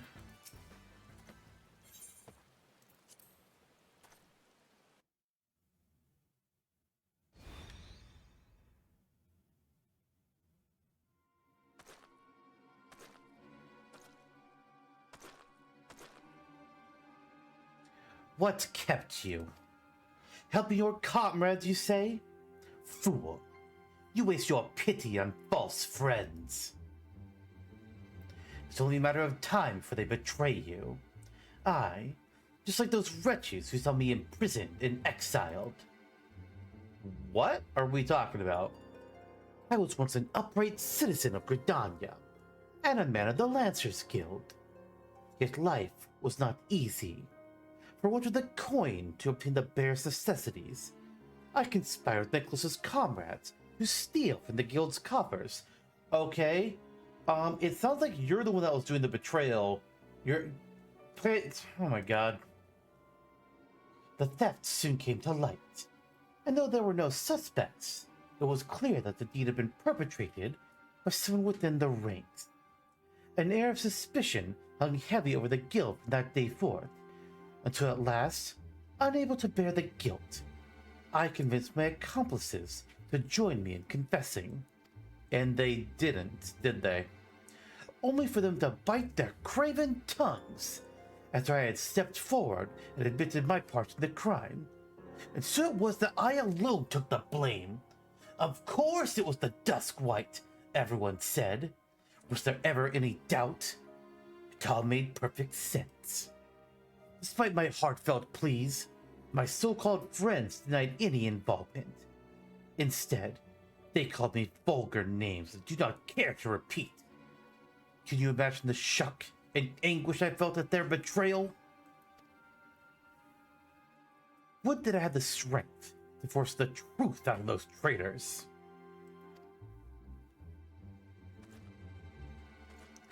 Would that I had the courage to escape my dungeon cell, even if it meant taking some hapless guard's life. Driven by vengeance and no small amount of self-loathing, I resolved to forge my courage anew. I strode into the lairs of ravenous fiends while drenched in blood. I put their helpless offspring to the spear, that I might face the unbridled fury of their kin.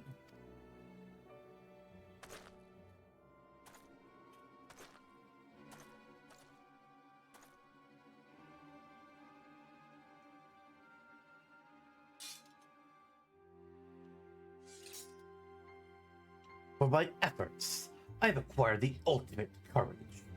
A courage forged amidst danger and tempered by rage. I fear nothing. I am the greatest Lancer that has ever lived. Okay. I definitely have some thoughts about this. I feel like, first of all, Focus, you can't really... I mean, yeah, sure, your friends did betray you. They left you to take the blame alone. Absolutely, you're right about that. That said, you did betray your guild first, and you stole from them. So you're not going to get any sympathy from me about that. Yeah, sure, you admitted your crime, but you still did the theft. I don't know what you're looking for here, guy. Also, I'm really confused about all this, because you'd think that even if it wasn't our guild, the current guild master that was guild master at the time, there should have been records of this event, and he should have recognized Focus. But seemingly he didn't, or if he did, he was keeping it quiet for some odd reason. Was he one of Focus's former friends? I don't know what's going on here. This really feels like we're missing a step. Like, thinking about this whole quest line here, I think this ending is kind of poorly written. And it feels like they were just like, oh shoot, we need to end the quest line. Focus is evil, and you fight him. So, didn't... I think there should have been some restructuring. But, oh well. Impossible! but my courage is absolute. Doesn't seem like it is. No, come no closer.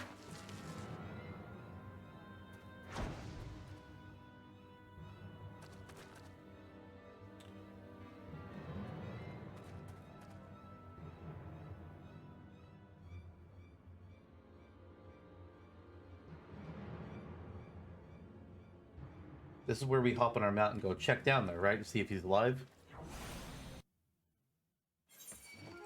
Oh, fuck you, Ziz. Go fuck yourself.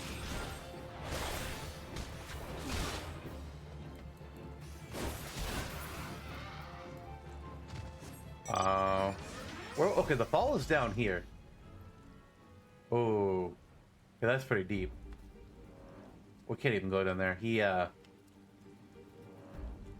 Generally, the rule is if you don't see a body, then they ain't dead. But I think he's dead. Also, his title, Focus of the Mist, way better than that one guy being whatever the Bold, or whatever it was. Not Bold, it was the Blunt. Yeah, shitty name. But of the Mist, now that's good.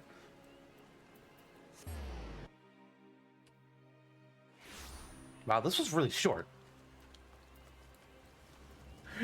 Jesus. Where the hell did I... Oh, here we go. Jesus Christ.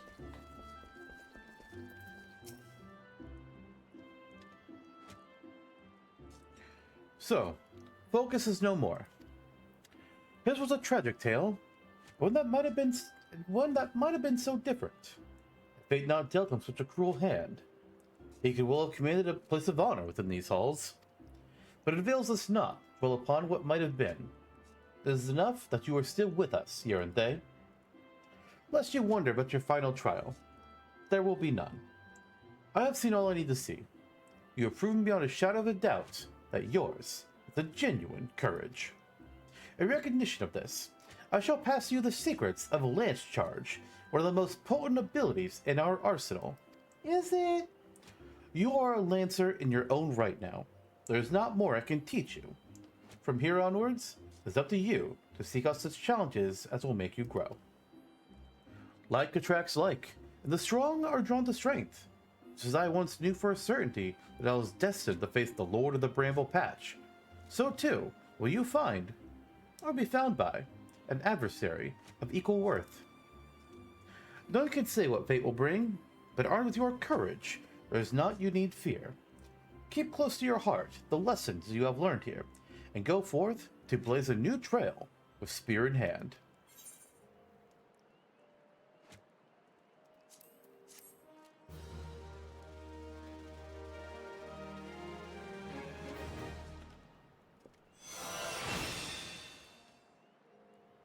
And with that, we have completed the Lancer class line. What's next is to learn what job we're going to evolve into. With Lancer complete, let's see what we become next. Eye of the Dragon. Ewain seeks your aid in assisting an old friend. I dare say you might just be the right man for the job. The Ul'dah is urgent need of a capable Lancer for a mission beyond our nation's borders. Hear me out, if you will. I received word from an Ishgardian friend to the effect that he requires our aid. I would have you go and provide that aid. As you may already know, due to her ongoing conflict with the dragons, Ishgard has kept her gates closed to outsiders for some time. The occasional dragoon on patrol duty is about all folks see these days. In spite of her self-imposed isolation, however, the Holy See has never failed to honor her obligations to her allies. It is only fitting that we answer the call and lend what assistance we can.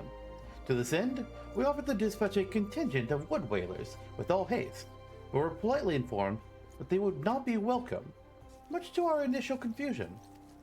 It was later explained that we are dealing with a matter of some sensitivity, best handled by individuals who are capable and trustworthy, yet unbound by allegiance. And who fits that description save adventurers? Secrecy being paramount, I can provide no details as to the nature of the task.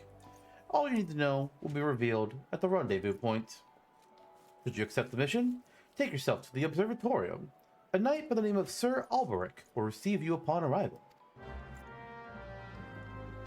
Alright. Also, I didn't mention it when we ended Lancer. My mistake, guys. The ability to got Lance Charge gives us a 10% damage boost for 20 seconds, which isn't bad. I feel like that's an odd one to have, like your capstone for the storyline, but whatever. I would have picked something like my fucking AoE that we still don't have. But that's just me.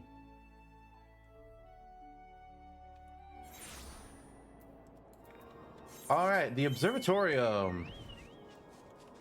I got to. Oh, the nice thing, we don't have to climb that whole tower anymore. We can just fly to the top of it. Oh, wait, we're actually. Do we not need to be at the top? I'm seeing a down arrow, so we just need to be in that area. I am both excited and disappointed to not have to go to the top of the tower.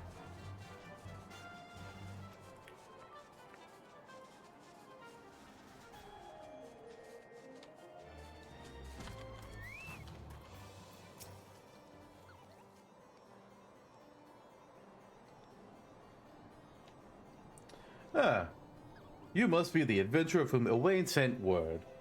Greetings, and well met. I am Sir Alberic Bale, Knight of Ishgard. The Holy See is much obliged to you for your aid. Time being of the essence, I shall proceed straight to the heart of the matter. The Eye, an Ishgardian relic of immeasurable worth, has been stolen, and we have reason to believe the culprit has come this way. So it is that we ask your assistance in its recovery. The thief has been identified as a man named Estinian, a dragoon sworn to the service of the Holy See. Aye, you heard true. The crime was perpetrated by one of our own, an individual in a position of trust and no little honor. You may be assured that a fate worse than death awaits him upon capture. My duties to the sea afford me little opportunity to travel far beyond the walls of Ishgard. I must confess to a grave ignorance of recent Gridanian affairs. I was told that a sentry by the name of Logdenrel might have knowledge of a route oft taken by Ishgardian fugitives. I would prefer to keep my identity a secret, unless would have you gather what information you can from the man. You must act quickly, for you see, Estinian is... but I've already said too much. What matters is that we find our thief and the Eye with all haste. When last sighted, Estinian was clad in black armor. Now go, and speak not of word of what I have told you to anyone.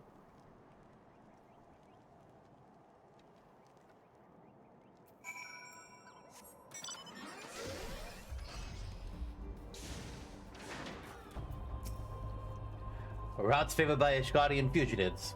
Now that's a question I don't hear every day.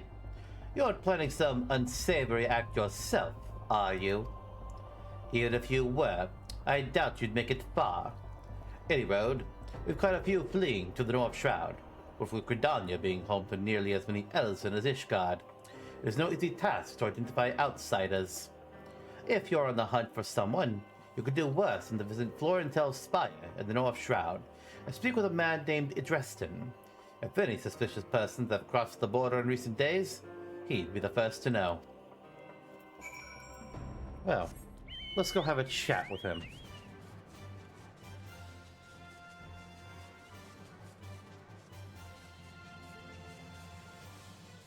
So there is some weird stuff with the Dragoon questline that we are starting here. That I can't really mention for a while. But it's... Damn. I really can't talk about it until we get into Heavensward.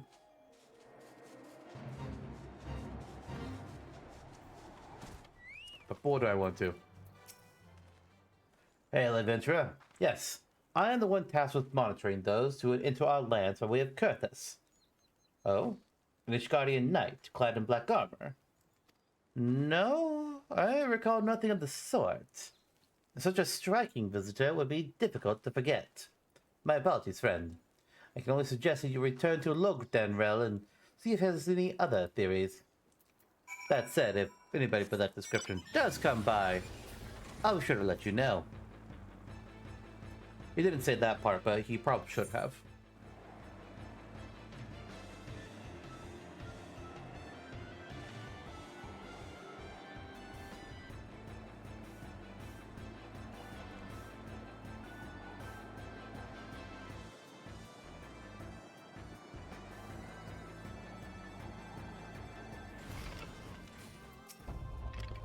No luck, you say?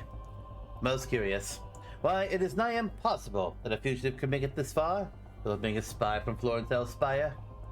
Which leaves the possibility that your man is still an Ishgard. It runs counter to good sense, though. Would the fugitive not want to put a distance of grounds between him and his pursuers? But by the process of deduction, it is a possibility. The clans of Ishgard are not kind to drifters and vagabonds. That said, there's been talk of curious smoke wafting from a cave east of here. And at night. Where are you?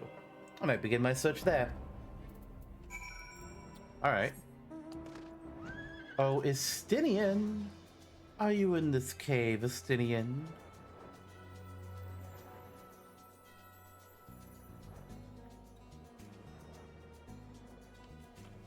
Oh, there's a campfire. Terrock Matrons. Not really what I expected. These weird baby dragon-like creatures.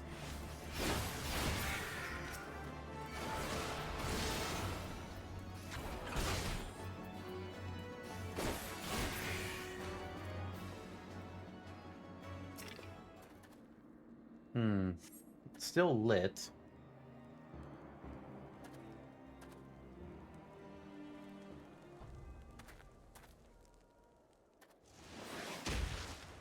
Oh shit. That Ishgard was resort to sending coin-starved adventurers after me. I know not whether to laugh or feel insulted.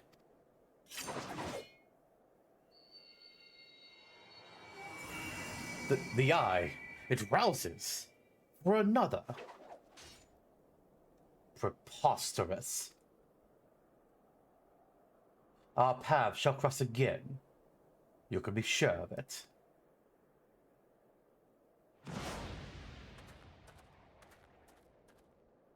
I want to jump like that.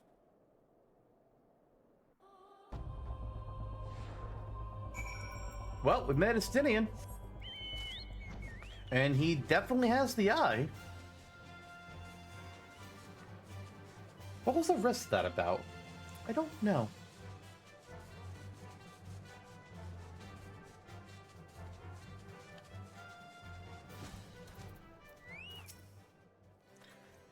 A dragoon clad in black, you say?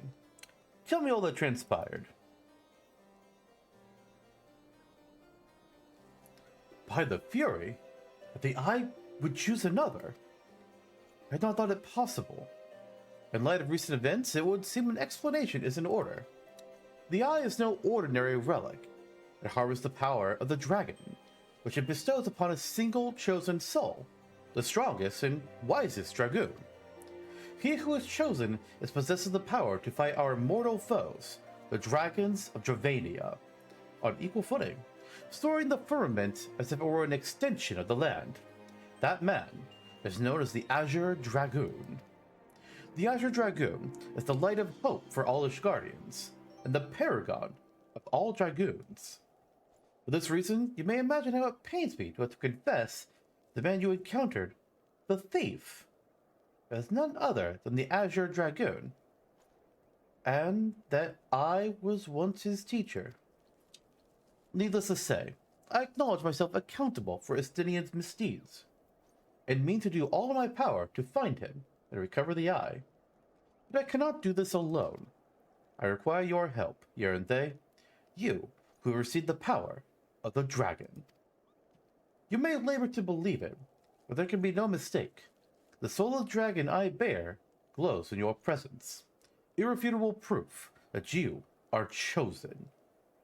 What I can ill explain, however, is the why of it. Never before in Ishgard's long history has the eye roused to more than one individual in a single generation. But it avails us not to cudgel our brains about it. The fact of the matter is that you are now a vessel for the power of the dragon. That dragon lies yet in slumber, however, and you must needs possess the means to wake it. The soul of the dragoon. I would entrust you with mine, Yerinthe. Like Estidian, I once ruled the skies as the Azure Dragoon. Although that power has since become lost to me, it was simply by force of habit that I have hitherto kept the soul upon my person. I have no inkling as to whether I have seen fit to choose a second, and an outsider at that. Yet one thing is clear. None can challenge the Azure Dragoon and conceivably prevail, save another Azure Dragoon. You are our only hope of bringing Estidian to justice and reclaiming the Eye. Of course, I do not ask that you do this unaided. I may be a Dragoon no more, but what knowledge I have, I shall gladly impart to you. For indeed, when the time comes that you must face the Azure Dragoon, not less than complete mastery over the power of the dragon will avail you. That a perilous road lies ahead of you, I shall not deny. Knowing this, if you would still lend me your lance, I will teach you to harness the power that has chosen you. Go forth, my young dragoon, and rouse the dragon within. I look forward to your return. And for this, we will get not only the Soul of the Dragoon Jobstone, but the ability to jump.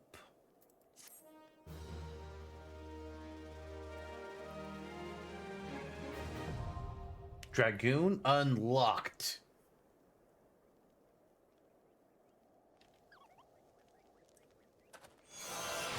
Your inner dragon grows stronger. The next Dragoon quest will be available from Albrecht upon reaching level 35. As is usually the case. So, let's equip our Soul of the Dragoon. And we're now a Dragoon. Yay, look at that. Anything else we can change with gear? No. So now I gotta redo my bar. And luckily, I took a screenshot of it before we started going through this. So give me just a moment to rearrange things here real quick, like. These will also get like rearranged again later at some point. Probably after I get all the jobs to level 50. I'm gonna put them in other spots. I'm gonna have to like look at my main character, be like, okay, main, where do you have all these abilities? I'll just put them in the same spots for ease. But there we go, much better. We got jump up here. It delivers a jumping attack with the potency of 250. Then we'll get back to our original position afterwards.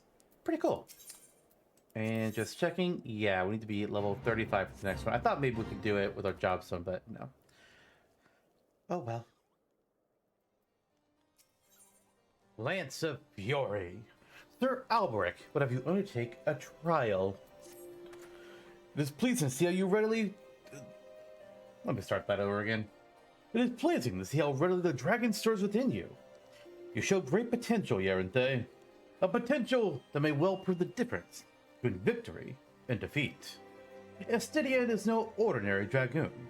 Even when set against the legendary Azures of ages past, the man is considered second to none. Such is his prowess, in fact, the day he was chosen by the Eye, it was proclaimed that Ul'dah the Dragon's Eye had been reborn. I mean not to disparage your skills, Yerinthe, but to pursue Estidian in your current state will be tantamount to suicide. As promised, I shall train you in the ways of the Dragoon, that you might face Estidian as an equal. Before we commence, however, it is only fitting that you were edified regarding our origins. It all began a millennium past, when our forebears resided in the southern plains in humble circumstances. The Fury, impressed by the spirit of our ancestors, decided it was meet that she make them her own. This sentence makes no sense. The Fury, impressed by the spirit of our ancestors, decided it was meet that she make them her own. What? Sometimes the older English they use in this game is just like, I don't know what the hell is going on. Anyways, so did she appear before Ul'dah's sire, a man of courage and integrity named Thordan, and bade him lead her people to the promised land. to what would become the great nation of Ishgard. Their journey brought them to a wide chasm, whereupon Thordan and his people set to building a bridge. It was then that a dark shadow descended upon them, the great worm, Nidhogg. Heedless of his own safety, Thordan fearlessly charged the colossal beast. Alas, he was pushed into the chasm by one of his own, a man seduced by the worm, and fell to his death. Taking up his slain sire's lance, Haldrath hurled himself at Nidhogg, even as tears streamed down his lance. Or down his face. What the hell is wrong with me today? The confrontation ended when the young man, his hand guided by Halone, landed a mighty thrust that prized out Nidhogg's eye. With a terrible roar of pain, the great worm took wing and fled, while jubilation reigned below. Ishgard's priceless relic is none other than the eye taken from Nidhogg that day. It is a veritable wellspring of dragon power, even so removed from its owner, and can exert control over the hearts of men. Haldrath himself felt its malign influence, but his love of justice brooked no corruption, and he prevailed over the power, claiming it for his own. And so it was that the first Azure Dragoon was born. Being derived from our foe, the power of the dragon is a thing to be loathed. But as Haldrath proved to us all, as long as our hearts burn with justice, we need not fear being taken in its thrall. But what is justice precisely? Justice assumes many shapes and forms, and none can say that one is greater than another. As long as you hold fast to your beliefs and stay true to yourself, leave no room for the power of the dragon to master you. Enough of history. Let's return our attention to the present. A knight by the name of Sir Brucemont will see the next stage of your training. Seek him out at Witchdrop. Alright, I'll head up there.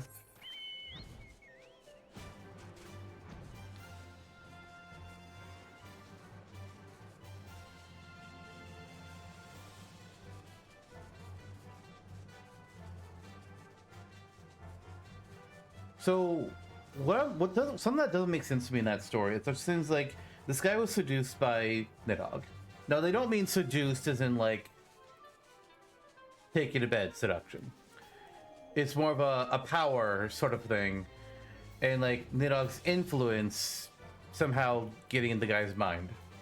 Look, what we've... Not quite like primals and timbering, but... yeah.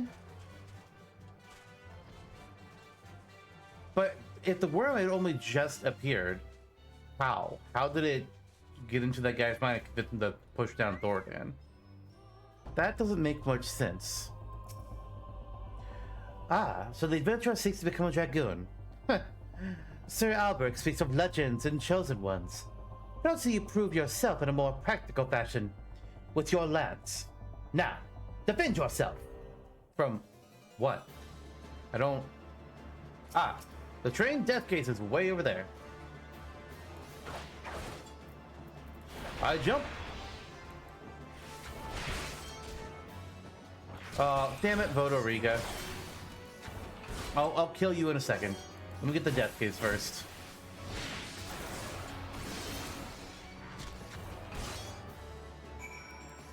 The dragon within stirs.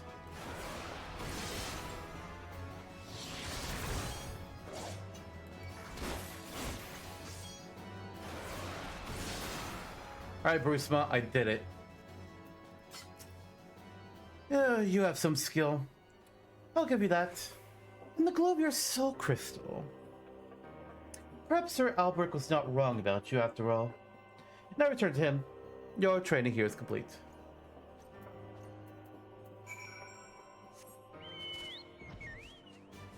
Well, unless Albert's gonna talk or there's a cutscene, this is a really quick job quest.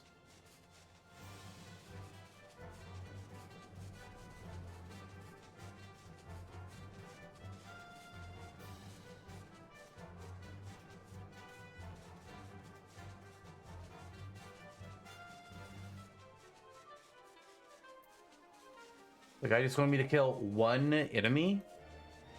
I've killed more than that for like my level 5 quests. Kind of strange, honestly. But hey, we're gonna get a new ability out of this. It's kind of a fun one, kind of an annoying one. The soul of the dragon grows ever stronger within you, Yerente.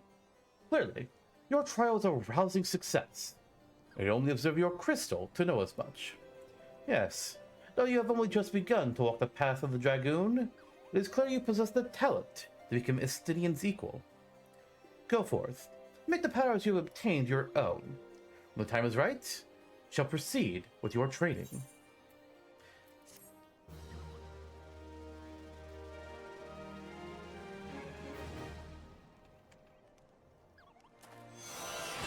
Your inner dragon grows stronger. And with that, we learned Elusive Jump, which I'm going to be putting right here because I had that spot mapped to my clicking my mouse wheel, and it lets us do this. Oh, and it also made Piercing Talon stronger. Oh. So yeah, we jump backwards 15 yalms, and for 15 seconds, it will power up our Piercing Talon for these. I think just the next time we use it. I'm assuming. At one point it seems like no one's like, oh, I can only jump backwards, can't jump towards things. Later on, we'll get something that lets us jump toward things. But also, a trick I learned a long while back is if, you know, I'm running forwards here, and if I just swing my camera real quick and then press the button, hey, I went forwards with it. That's why I have it mapped to my mouse wheel click, because it's easier for me to do it that way. And then I just put all my movement tools on that button because it made sense. But that's all for this quest. Unfading Skies. Sir Alberic will send you on your next trial. You grow ever stronger. I speak of more than just the flesh. Aye, you are slowly but surely realizing your potential as an Azure Dragoon. It is heartening to look upon, but I must confess that my presiding feeling is one of relief.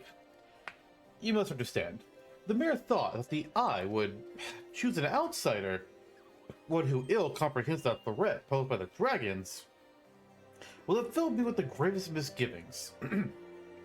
Yet you have... I shall say no more. Lest flattery impede your improvement. Now, during our last lesson, I enlightened you regarding the origins of dragoons. You recall how Haldreth heroically triumphed over the great worm Nidhogg, and Ishgard came into possession of the Eye. Tell me, Yerinthe, do you believe that these events truly transpired, or are you inclined to think them fairy tales? I ask you this because few folk have seen dragons in the flesh, besides we Ishgardians, and most would have seen dismissed them as products of the imagination. Well, I mean, I'm sure some event happened, but it's probably been embellished over the years. Part one, to just make it grand and exciting, two, to make him and Ishgard as a whole look good. It's usually how these things end up. Alas, dragons are no less real than you and I. And with Nidhogg, perhaps the most real of all. In the course of its history, Ishgard has suffered the creature's wrath on 8 separate occasions. Each time the great worm rouses, the blood of countless Ishgardians is spilled. Let us revisit the past once more, Yerinthe. The time is 20 summers past, and the place? Dravadia. After a century in slumber, Nidhogg awakened once more to resume his reign of terror. Entire villages were razed to the ground, their inhabitants reduced to smoldering ash.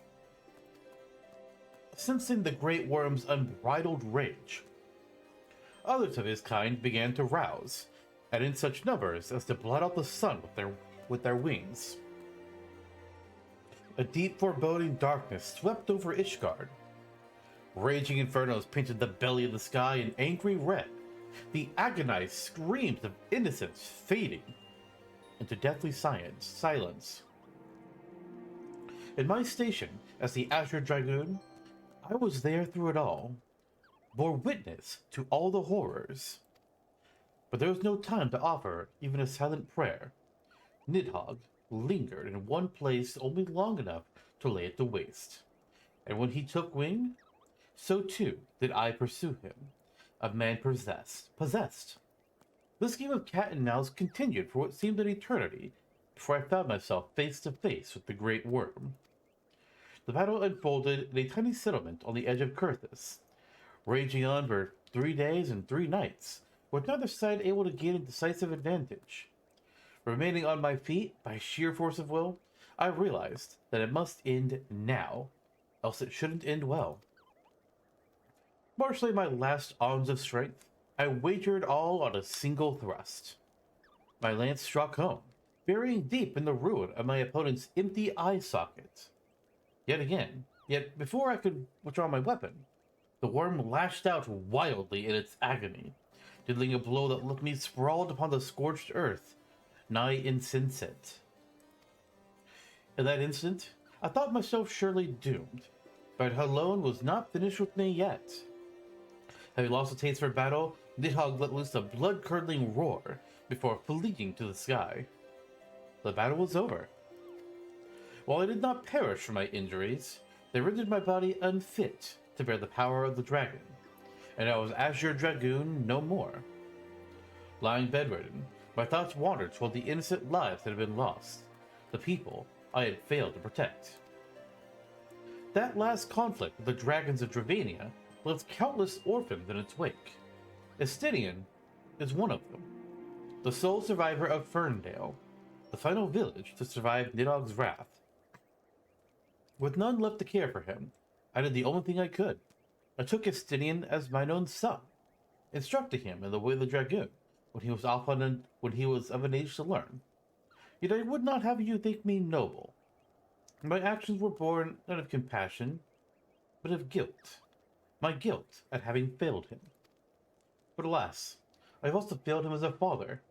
What manner of man did I bring him up to be? A thief who would endanger the life of every one of his countrymen? Aye, you heard me right. All of Ishgard may suffer for his crime. Though I know little and less of the minds of dragons, it is conceivable the disturbance surrounding his stolen eye will rouse Nidhogg to awaken once more.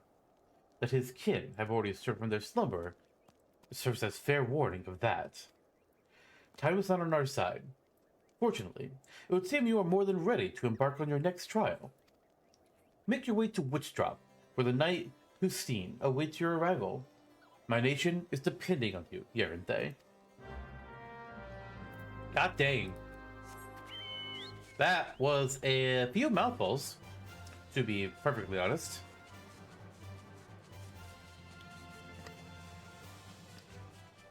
Good history lesson, though. Oh boy. Did it take a while to get through. So, Witchdrop is where... I forget his name. But that's where that Lord of Ishgard was going to be pushed into the ravine by the fake inspector? Was that what he was called? God, that's been so long ago. I don't fully remember. Hello, Hustine. You are the one who would aspire to be Azure Dragoon? Why, you're not even of Ishgard. If you truly possess the power that Sir Albrecht sees in you, then prove it to me with your lance. On guard! Oh, you're gonna throw 5 things at me. Ma'am, I don't have my AoE skill yet.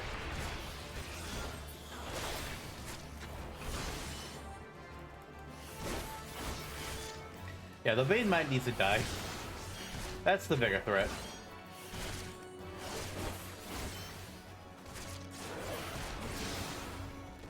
Alright, these Mightlings shouldn't be a problem. Yeah, look at that. Absolutely wrecked.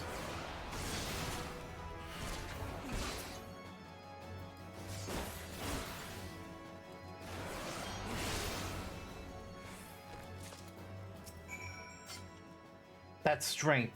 I've not seen its like since Estinian himself stood before me. Mayhap Sir Albert has the right of it. Return, and show your crystal to him.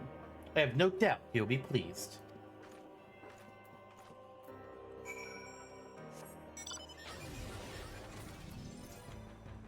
Get out of this ravine. There we go. Look at these Ixal. I wonder what they're doing here. I actually don't remember if there's anything really going on here besides just like a fate. Or, I guess a couple of fates. Might be a quest that sends me down there, I don't remember. Nothing big and important, though. Not that I recall.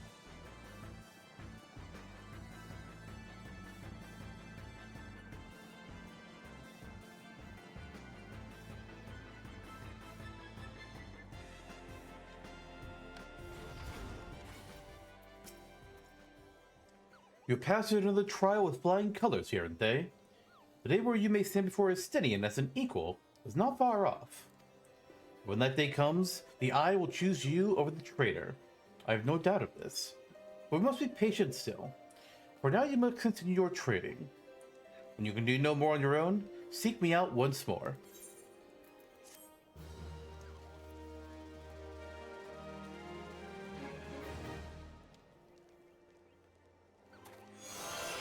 Your inner dragon grows stronger, and we learn Doom Spike. Which is very nice because it's finally our AoE! Oh my god! It's about goddamn time! We attack things in a line in front of us, is how Dragoon AoE is gonna work. Double Dragoon. Sir Alberic has been eagerly awaiting your arrival. Impeccable timing, Garante. A message arrived from his Stynian, but moments ago. Much to my astonishment, he would trade words with us, and bids us meet him at Boulder Downs. As to his true intentions, I cannot say. It may well be a trap, but we must go nonetheless. I trust I can count upon your company. Absolutely, let's go. So this mysterious dragoon that Sir Alberic mentored, took care of, and then stole the eye, won't speak with us. What is going on with this guy?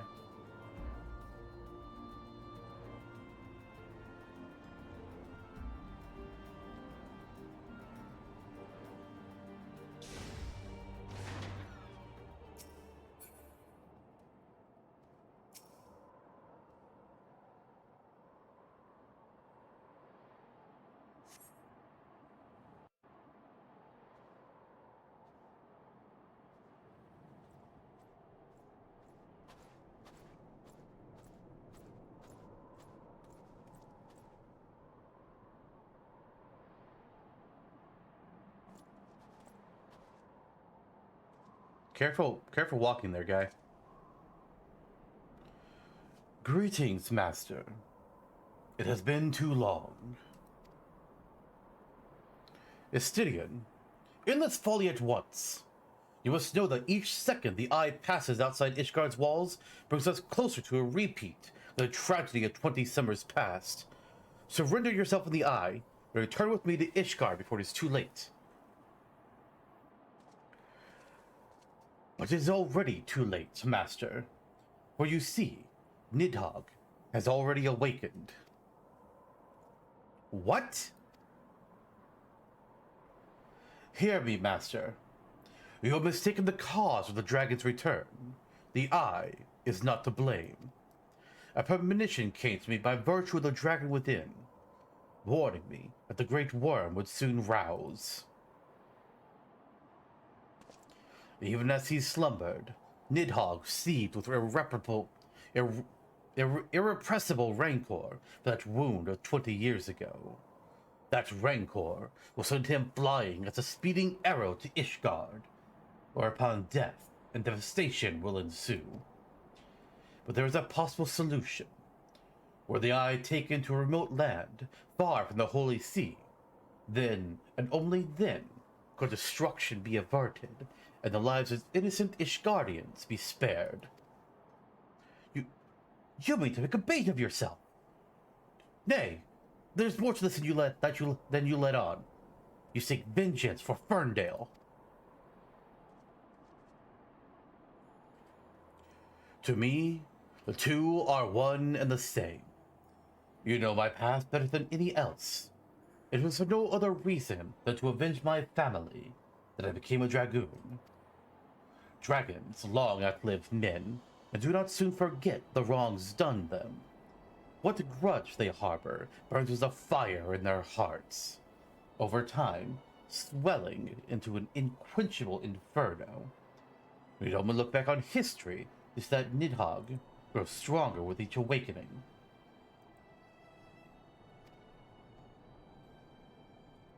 When last he darkened our skies, the great worm came within a hair's breadth of laying waste to Ishgard. Not short of death will prevent him from completing his mission when next he wakes. Nidhogg took everything from me. Now I shall take everything from him, even if it means my life. The Eye works in ways men can ill comprehend. This much is plain. In choosing two Azure Dragoons in one generation, it means for us to join together in common cause. Adventurer, you have heard my resolution. Now I ask that you lend me your power. I, the power of the dragon. In the long and proud history of Ishgard, never before have two Azure Dragoons arisen in the same era to fight as one. This is our best, nay, our only chance to send the great worm to eternal slumber.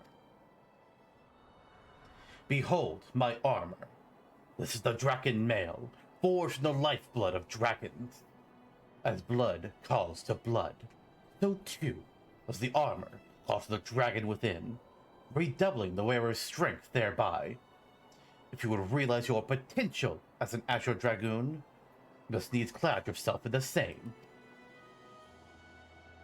Clad so, you will inherit the technique passed down from Azure Dragoon to Azure Dragoon, down to the generations. Then, and only then, will your training be complete. But first, you must win the Draken Mail, as I and Sir Alberic did before you, by proving yourself in the ultimate trial of the Azure, a series of battles so harrowing as to send the unworthy to an early demise. Master, once the adventurer acquires the armor, pray, see to it that he learns to harness the power of the dragon in full. Estinian, wait! Save your worries. I do not mean to make myself easy prey for dragons. I take my leave of you.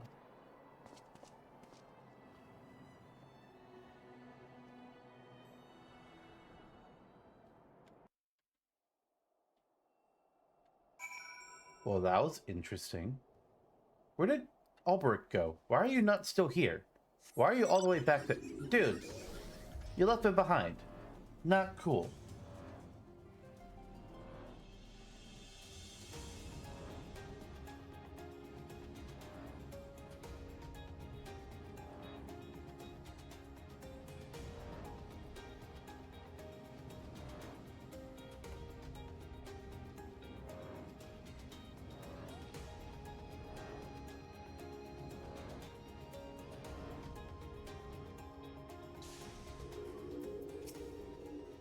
Stydian. Forgive me, I was deep in thought. No, as to acquiring the armor of which Stydian spoke. At first, it was my intention to bequeath mine own armor to you. I am an Azure Dragoon no longer, but its powers are wasted on me. It will be simple enough to hand it over to you and complete your training right here and now. But it is as Stydian said, the Draken armor is no ordinary set of mail. Its strength derives from the dragon blood which it came, the blood's power resonating with the soul of the wearer. Though I can no longer draw upon mine own armor's power, its bond to me was forged years ago.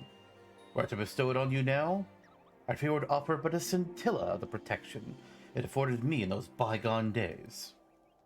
Estinian has the right of it. You must claim your armor as he and I did before you. You must complete the trials of the Azure. Let the powers of dragon blood be yours and yours alone.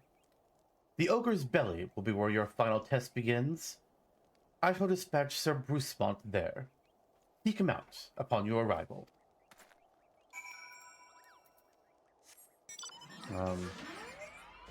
Up here somewhere. Oh. Okay. Way up there.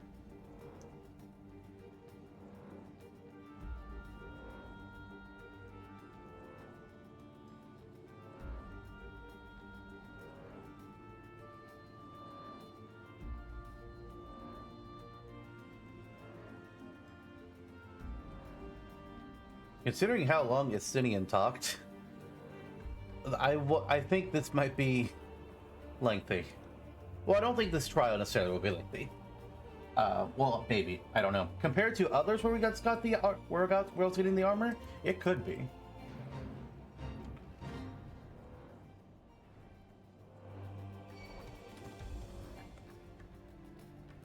I'm pretty sure others are shorter than this. There's Bruce. Oh, is that Taurus really gonna come find me? Nah. Get out of here. You have grown strong since last we met, adventurer, but you pale in comparison with your azure forebears. If you would prove me wrong, let your lance do the talking. An unspeaking swordsman? That's just a suit of armor.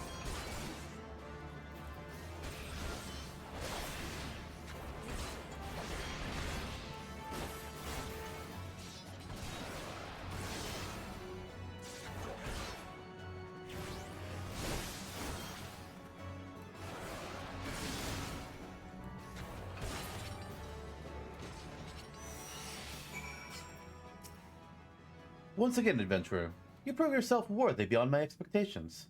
Take this. Know that your trial has only just begun. Your next challenge lies in the chamber beyond. Sir Justine awaits you there. Oh good, at least it's close. We've got the Dragon Breaches. Oh.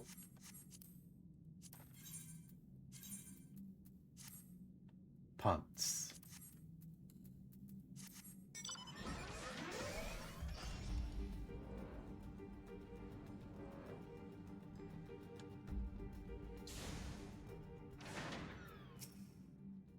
You, a foreigner, would don the dragon armor? Then prove to us that you will not do it dishonor. A giant captive? You know what, I'm just gonna wait till you get close. Well, I guess I can, there we go. I'm gonna jump back, so now my next shots will be stronger. Haha.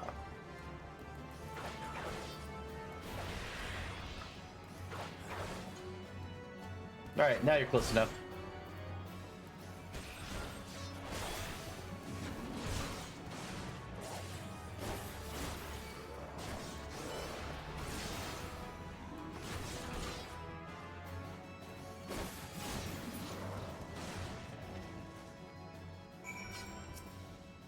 Sir Albert said the I had chosen you, and would appear he speaks true.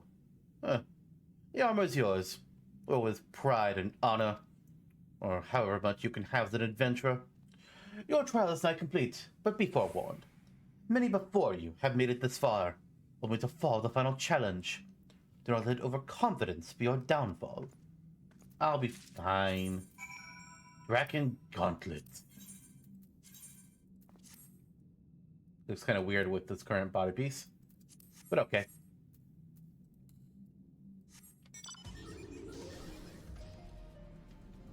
Oh, hey Brucemont. So you made it this far. Very well. Prove yourself worthy of the Azure, or die in the effort. A Gigas Captive. Okay, I'll do that, and I can throw. Aha.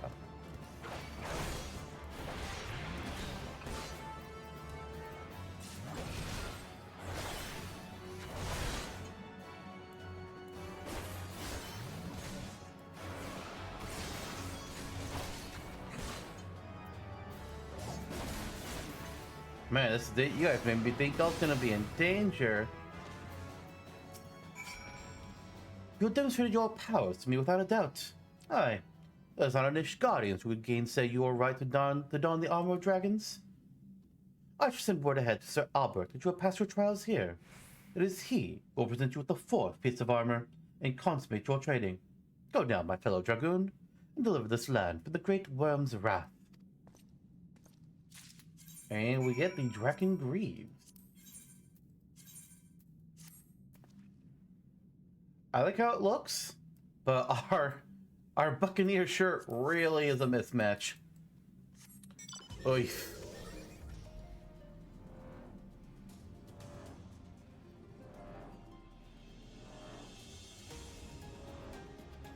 Alright. Gotta go all the way back to Camp Dragonhead.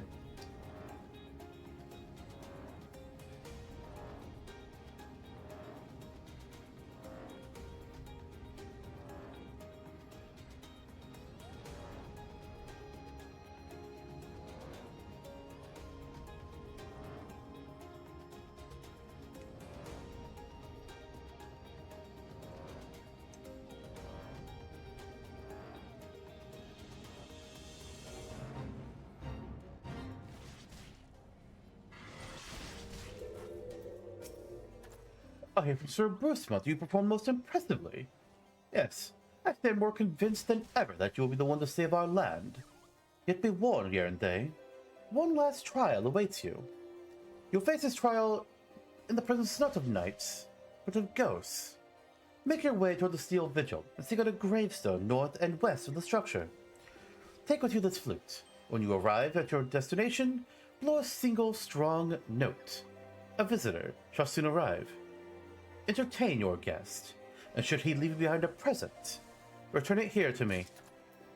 Okay.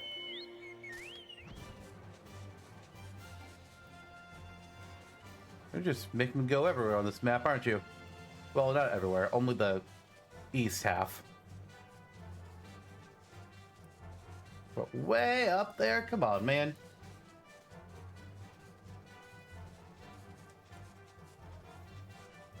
I've been rough timing all the class and job quests we've been doing, and funnily enough, I think this might be the first one that gets uploaded of the jobs. Maybe, I don't know yet. But of all of this is the last one I'm recording in terms of like getting their outfits for level 45 quests. And I think I can say with confidence that this is the longest quest to get our armor, which is kind of surprising. I really did not expect it.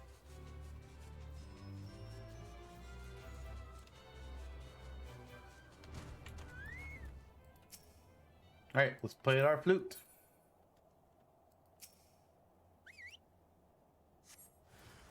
Gray wine. Oh.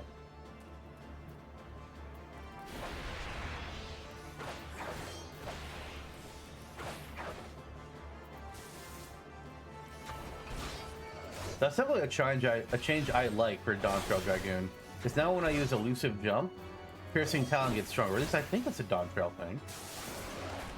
I don't remember that being a thing in Endwalker. And I would hope I would remember that, actually, considering this was my main class up through level 90. For my other character. Alright, back to Alberic. Again. We got a skull from that, apparently. A flute, which he gave me. And a skull for slaying Greywine.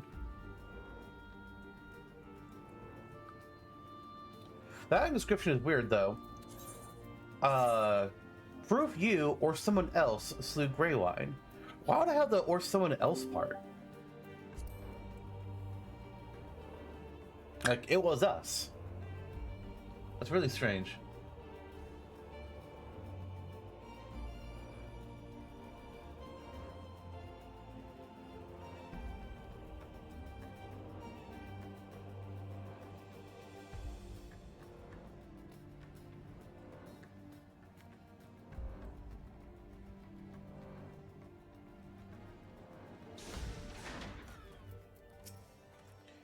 Your presence before me indicates you seem to the visitor.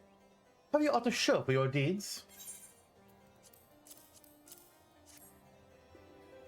Ah, the skull of Greywine, old warrior of the Dravanian horde.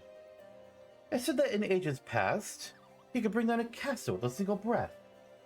His strength has dwindled since those days. But the dragon past his prime is a formidable foe nonetheless. In slaying him, You have proven yourself worthy of this. You now possess 4 pieces of the armor that Estinian, myself, and our forebears did wear. While you doubtless wonder about the 5th, I can tell you only that it is not mine to give. Fear not, however.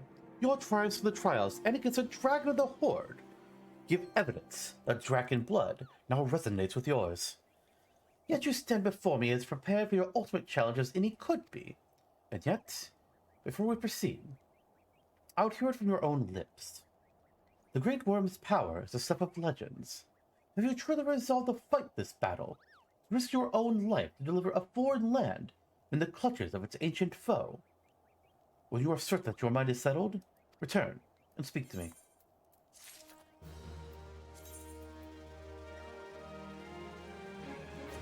The Dragon Armets, which we probably can't wear. Yep, sad. Fatal Seduction. Sir Albrecht would ask you to reaffirm your commitment to do battle with the Great Worm. So, you join your strength to Estinians, that Ishgard might be free from the rage of the Great Worm forevermore. But I shall honor my promise. You shall have full use of your powers by the time we are done. Before we begin, there's something I must needs confess. You will recall the tale of my battle with Nidhogg 20 years past, and how the power of the dragon left me on account of the injuries I sustained. What I said was an untruth. The power did not abandon me, Yaranthe. It was I who abandoned it. Being derived from our mortal enemies, the power of the Lancer and Dragoon is a double-edged sword. Even as it lends us the strength we need to smite dragons, it heightens our communion with the creatures, rendering our minds more susceptible to their seduction than ordinary men.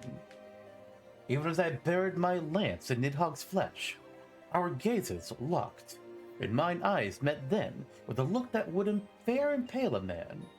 In that instant, I found myself assailed by a torrent of emotions, not mine own. Sorrow, rancor, pity. They threatened to drown the man in me, and leave behind a dragon. Fearing that I might turn traitor, I chose to purge myself of the power that the eye had bestowed upon me. Thus, regaining lucidity, I was able to rout the grievously wounded Nidhogg. Alas, countless of his brethren yet remained, as if to mock me. They fell upon Ferndale with a vengeance. Bereft of my power, it was all I could do to save but one child. Nary a soul knows of this, nay, not even a Stinian. But I can keep him in the dark no longer. At our last meeting, Estinian said that protecting Ishgard and exacting revenge upon Nidhogg are as one to him. That frame of mind, I fear, may well lead to his demise. The desire to protect and the desire to avenge are opposing forces that can ill be reconciled. Worse, the latter serves only to cloud his sense of self. When next Estinian and I meet, I intend to confess all, though it means the loss of his good opinion. The outcome of the coming battle, and his very life, may well depend upon his readiness to relinquish his powers. Never allow yourself to forget the origin of your strength. Ever does the dragon lurk behind your eyes, biding its time, ready to claim you for its own. Aught less than complete conviction, and you'll find yourself in its vice-like clutches. So forewarned, let us return to our present endeavor. My promise to Estinian was that I would impart upon you the technique that will mark you as a true Azure Dragoon. If you would know the truth, however, this knowledge is not within my power to bestow. No, you must claim the technique much as you claim the 4th piece of the armor you bear, by proving yourself in battle with the dragons, whose power you unite with your own. I entrust you with this flute once more. Take it to the southwest of Providence Point, and blow a single note. By locking wills with your adversary and prevailing, you will prove yourself worthy to champion the cause for which your lance is sworn. The dragon within you shall then awaken. More flute action!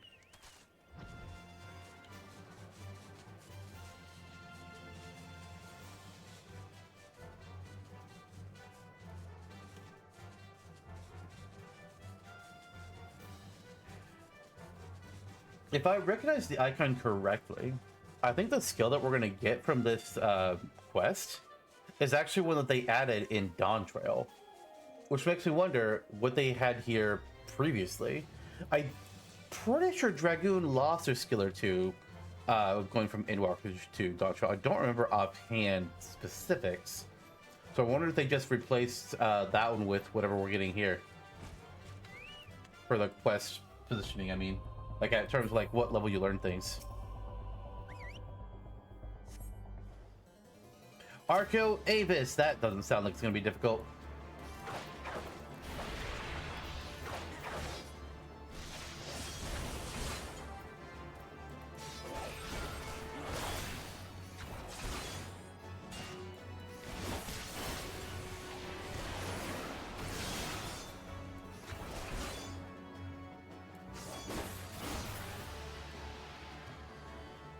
Well, back to Alberic.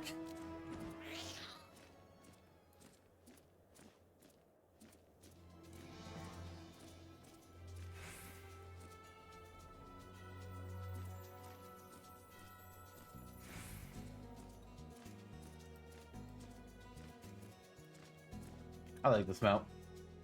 Just getting to fly around on top of an arm and it's just fun.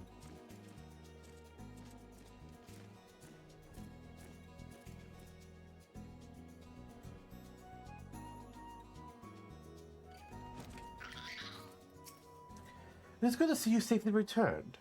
I take from your bearing that the engagement went favorably. It did.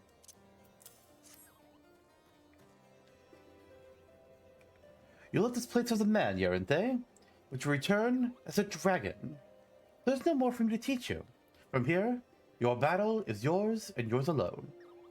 Now, you might recall me saying that the fifth and final piece of the dragon armor was not mine to give. However, that is not wholly true. I could guide you in the direction of that which you seek. That said, I yet have my reservations.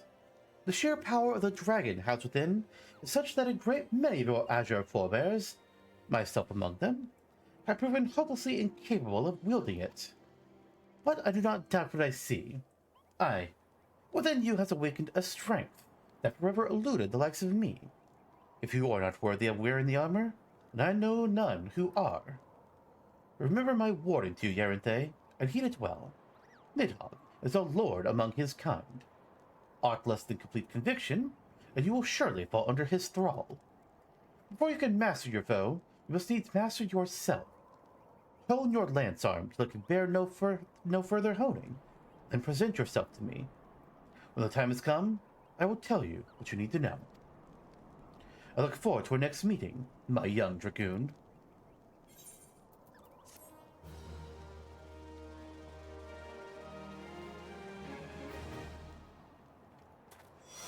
Your inner dragon grows stronger, and we learned Winged Glide. Winged Glide is another movement tool. Unlike Elusive Jump, this one doesn't just like jump us backwards, it actually rushes us to our targeted enemy. Both are good in various... Like, Winged Glide is great for just getting forward to the enemy. Elusive Jump is better if you just need to, like, get away. So, yeah. Different uses. I'll just keep them both right there. Into the Dragon's Maw. Sir Alberic wears a solemn expression on his face. Yarente, an urgent message arrived from Estinian in your absence. He bids you come to the Steel Vigil at once. It would seem Nidhogg is on the move, and rather sooner than we had anticipated. It appears you have not yet fully become the master of the dragoon within you. Or the dragon within you, rather. And yet we are racing against time. Here we have no choice but to do battle to the best of your current abilities, and without the dragon mail that I promised. Now, let us away. If City must know the truth of Ferndale, lest he fall for the Great Worm's seduction. I'm sure that's gonna go well. Hey kid, because I fucked up, your town got destroyed. You were the only person I was able to save. Sorry.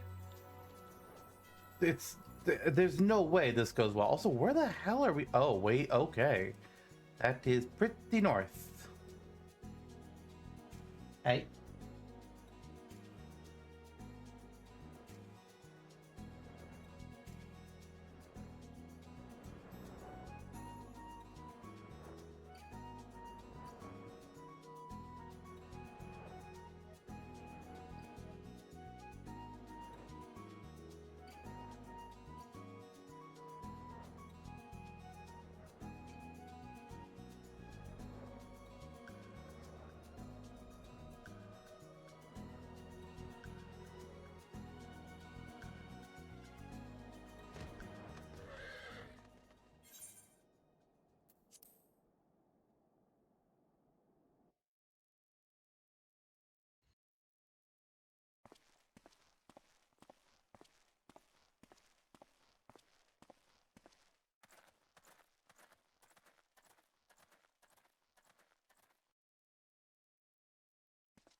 Uh-oh. Alberic. Or Alberic. I waited long for this day. You, who fancy yourself an Azure Dragoon, the man whose cause you have taken for your own, is a coward. He relinquished the power of the dragon of his own volition, and watched as Ferndale burned. Uh-oh. Do you not think it ironic that I was chosen Azure Dragoon? I, an orphan, who is not of value to protect in Ishgard. I suppose I must give thanks, for it was the eye that revealed to me the truth. A truth so damning as to undo a lifetime of trust. I loved you as a father, but can ill forgive you for Ferndale. As I understand it, you kept even the Archbishop in the dark regarding the missing eye. Do you mean to take your shame to the grave?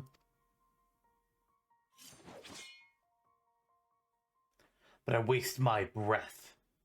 Prepare yourself, old man, for I shall lay to waste all the things you hold dear.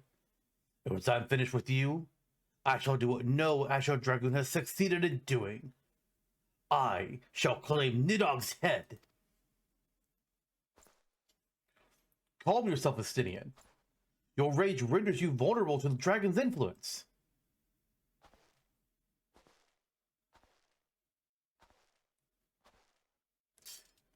Garanthe. In you, I thought I had found kindred, someone beside whom I could fight the great worm. It's with a heavy heart that I relinquished that dream. Your affection for this coward has rendered you deaf to your own destiny. Very well. That we would one day cross lances was inevitable from the moment of our first meeting. As we shall now find out who is the Eye's true chosen. There can be only one.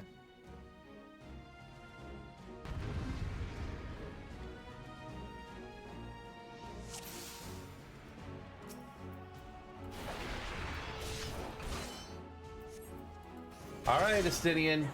I got a new skill for you, Chaos Thrust. It's a dot that I can apply to you now. Hell yeah.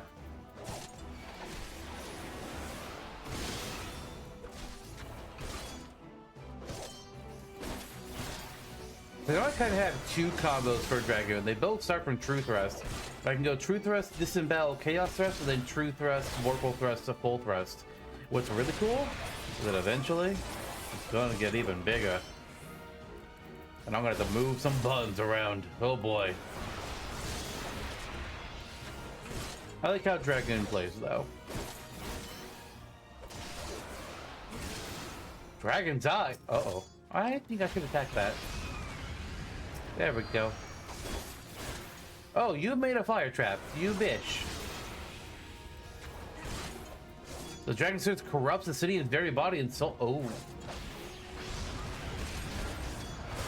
Okay, I don't want to be in the fire, but I needed to move out. Uh-oh. Okay, dragon's guy's gone. I don't know if I really got rid of it in time. Oh, we almost got him. One more hit.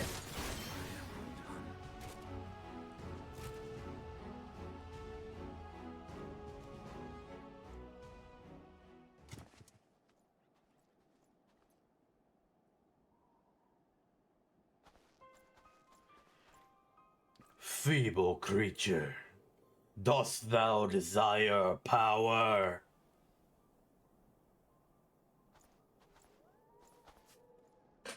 Look to thine anger and to thy hatred. It is there that thou shalt find it. O mighty Nidhogg, Lord of Dragons.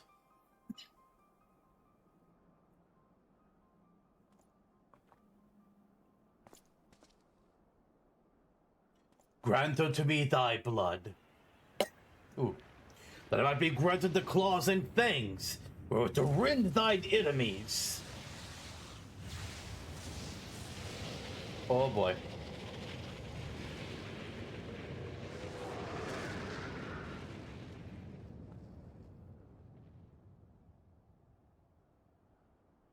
Uh, but I can't wear hats.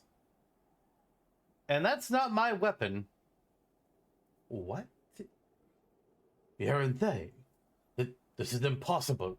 It cannot be.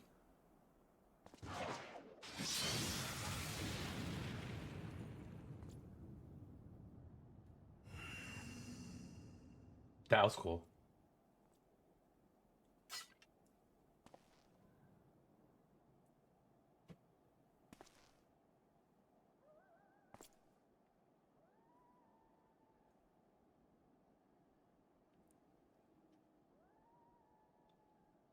Forgive me, Estinian. I have failed you once again. I am fine, Yaranthe. Somewhat shaken, but otherwise whole of body. Suffice it to say, I have much to reflect on. Let us return to the observatorium.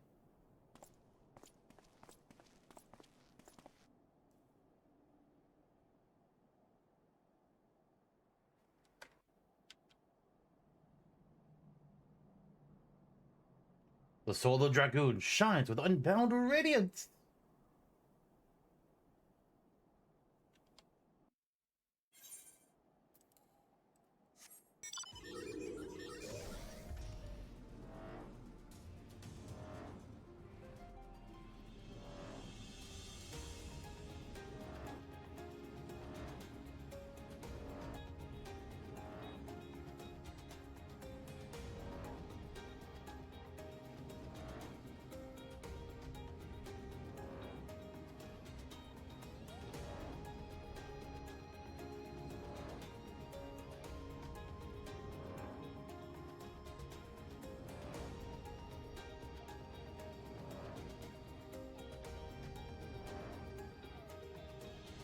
Alright, Alberic, so do you want to explain to me what was going on there with Estinian? Because I feel like we need some answers.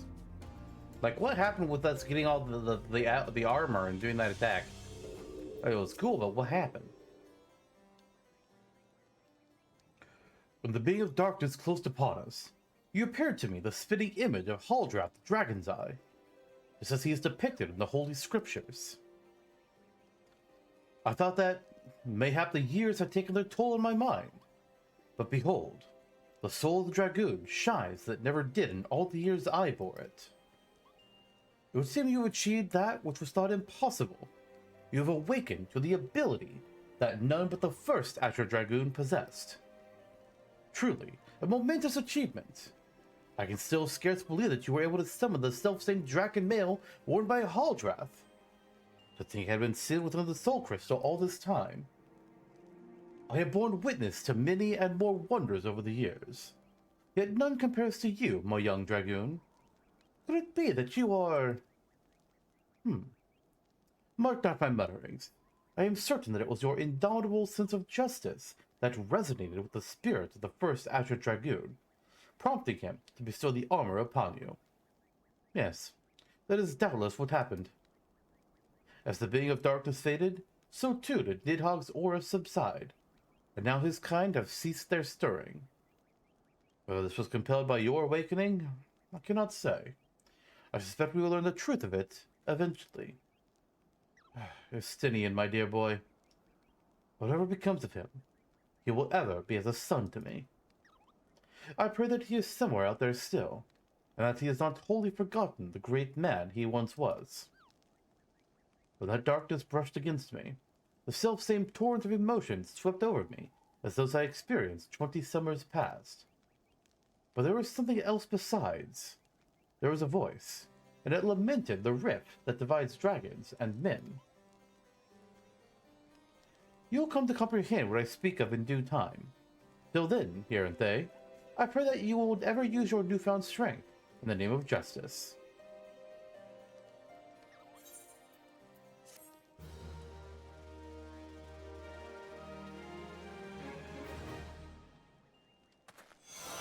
Your inner dragon grows stronger and we learn Dragon Fire Dive. This concludes the Dragon quest for Final Fantasy XIV, A Realm Reborn. In order to undertake the next series of quests, you must first meet the following requirements. You must have completed the main scenario quest before the dawn. Once you have done so, the next Dragon quest will be available from Alberic. So Dragonfire Dive is our second jump attack. It used to be our third before Endwalker deleted High Jump, which made me personally very sad. I'm a Dragoon. I want to jump. So let's go ahead and equip our old Dragoon set and then compare it to what the new set is. Okay, there it is. There's a Dragon Greaves. Just gonna get these all put back on. I just have to find them. We don't get to wear the helmet, which makes me sad. But then here is the body piece. Look at that. I don't like that it doesn't cover up part of our arms, but beyond that, pretty good. Now, the new stuff. Ooh, already better. I like how much brighter that is and shinier. That is so nice looking. Good Dragoon armor. For sure.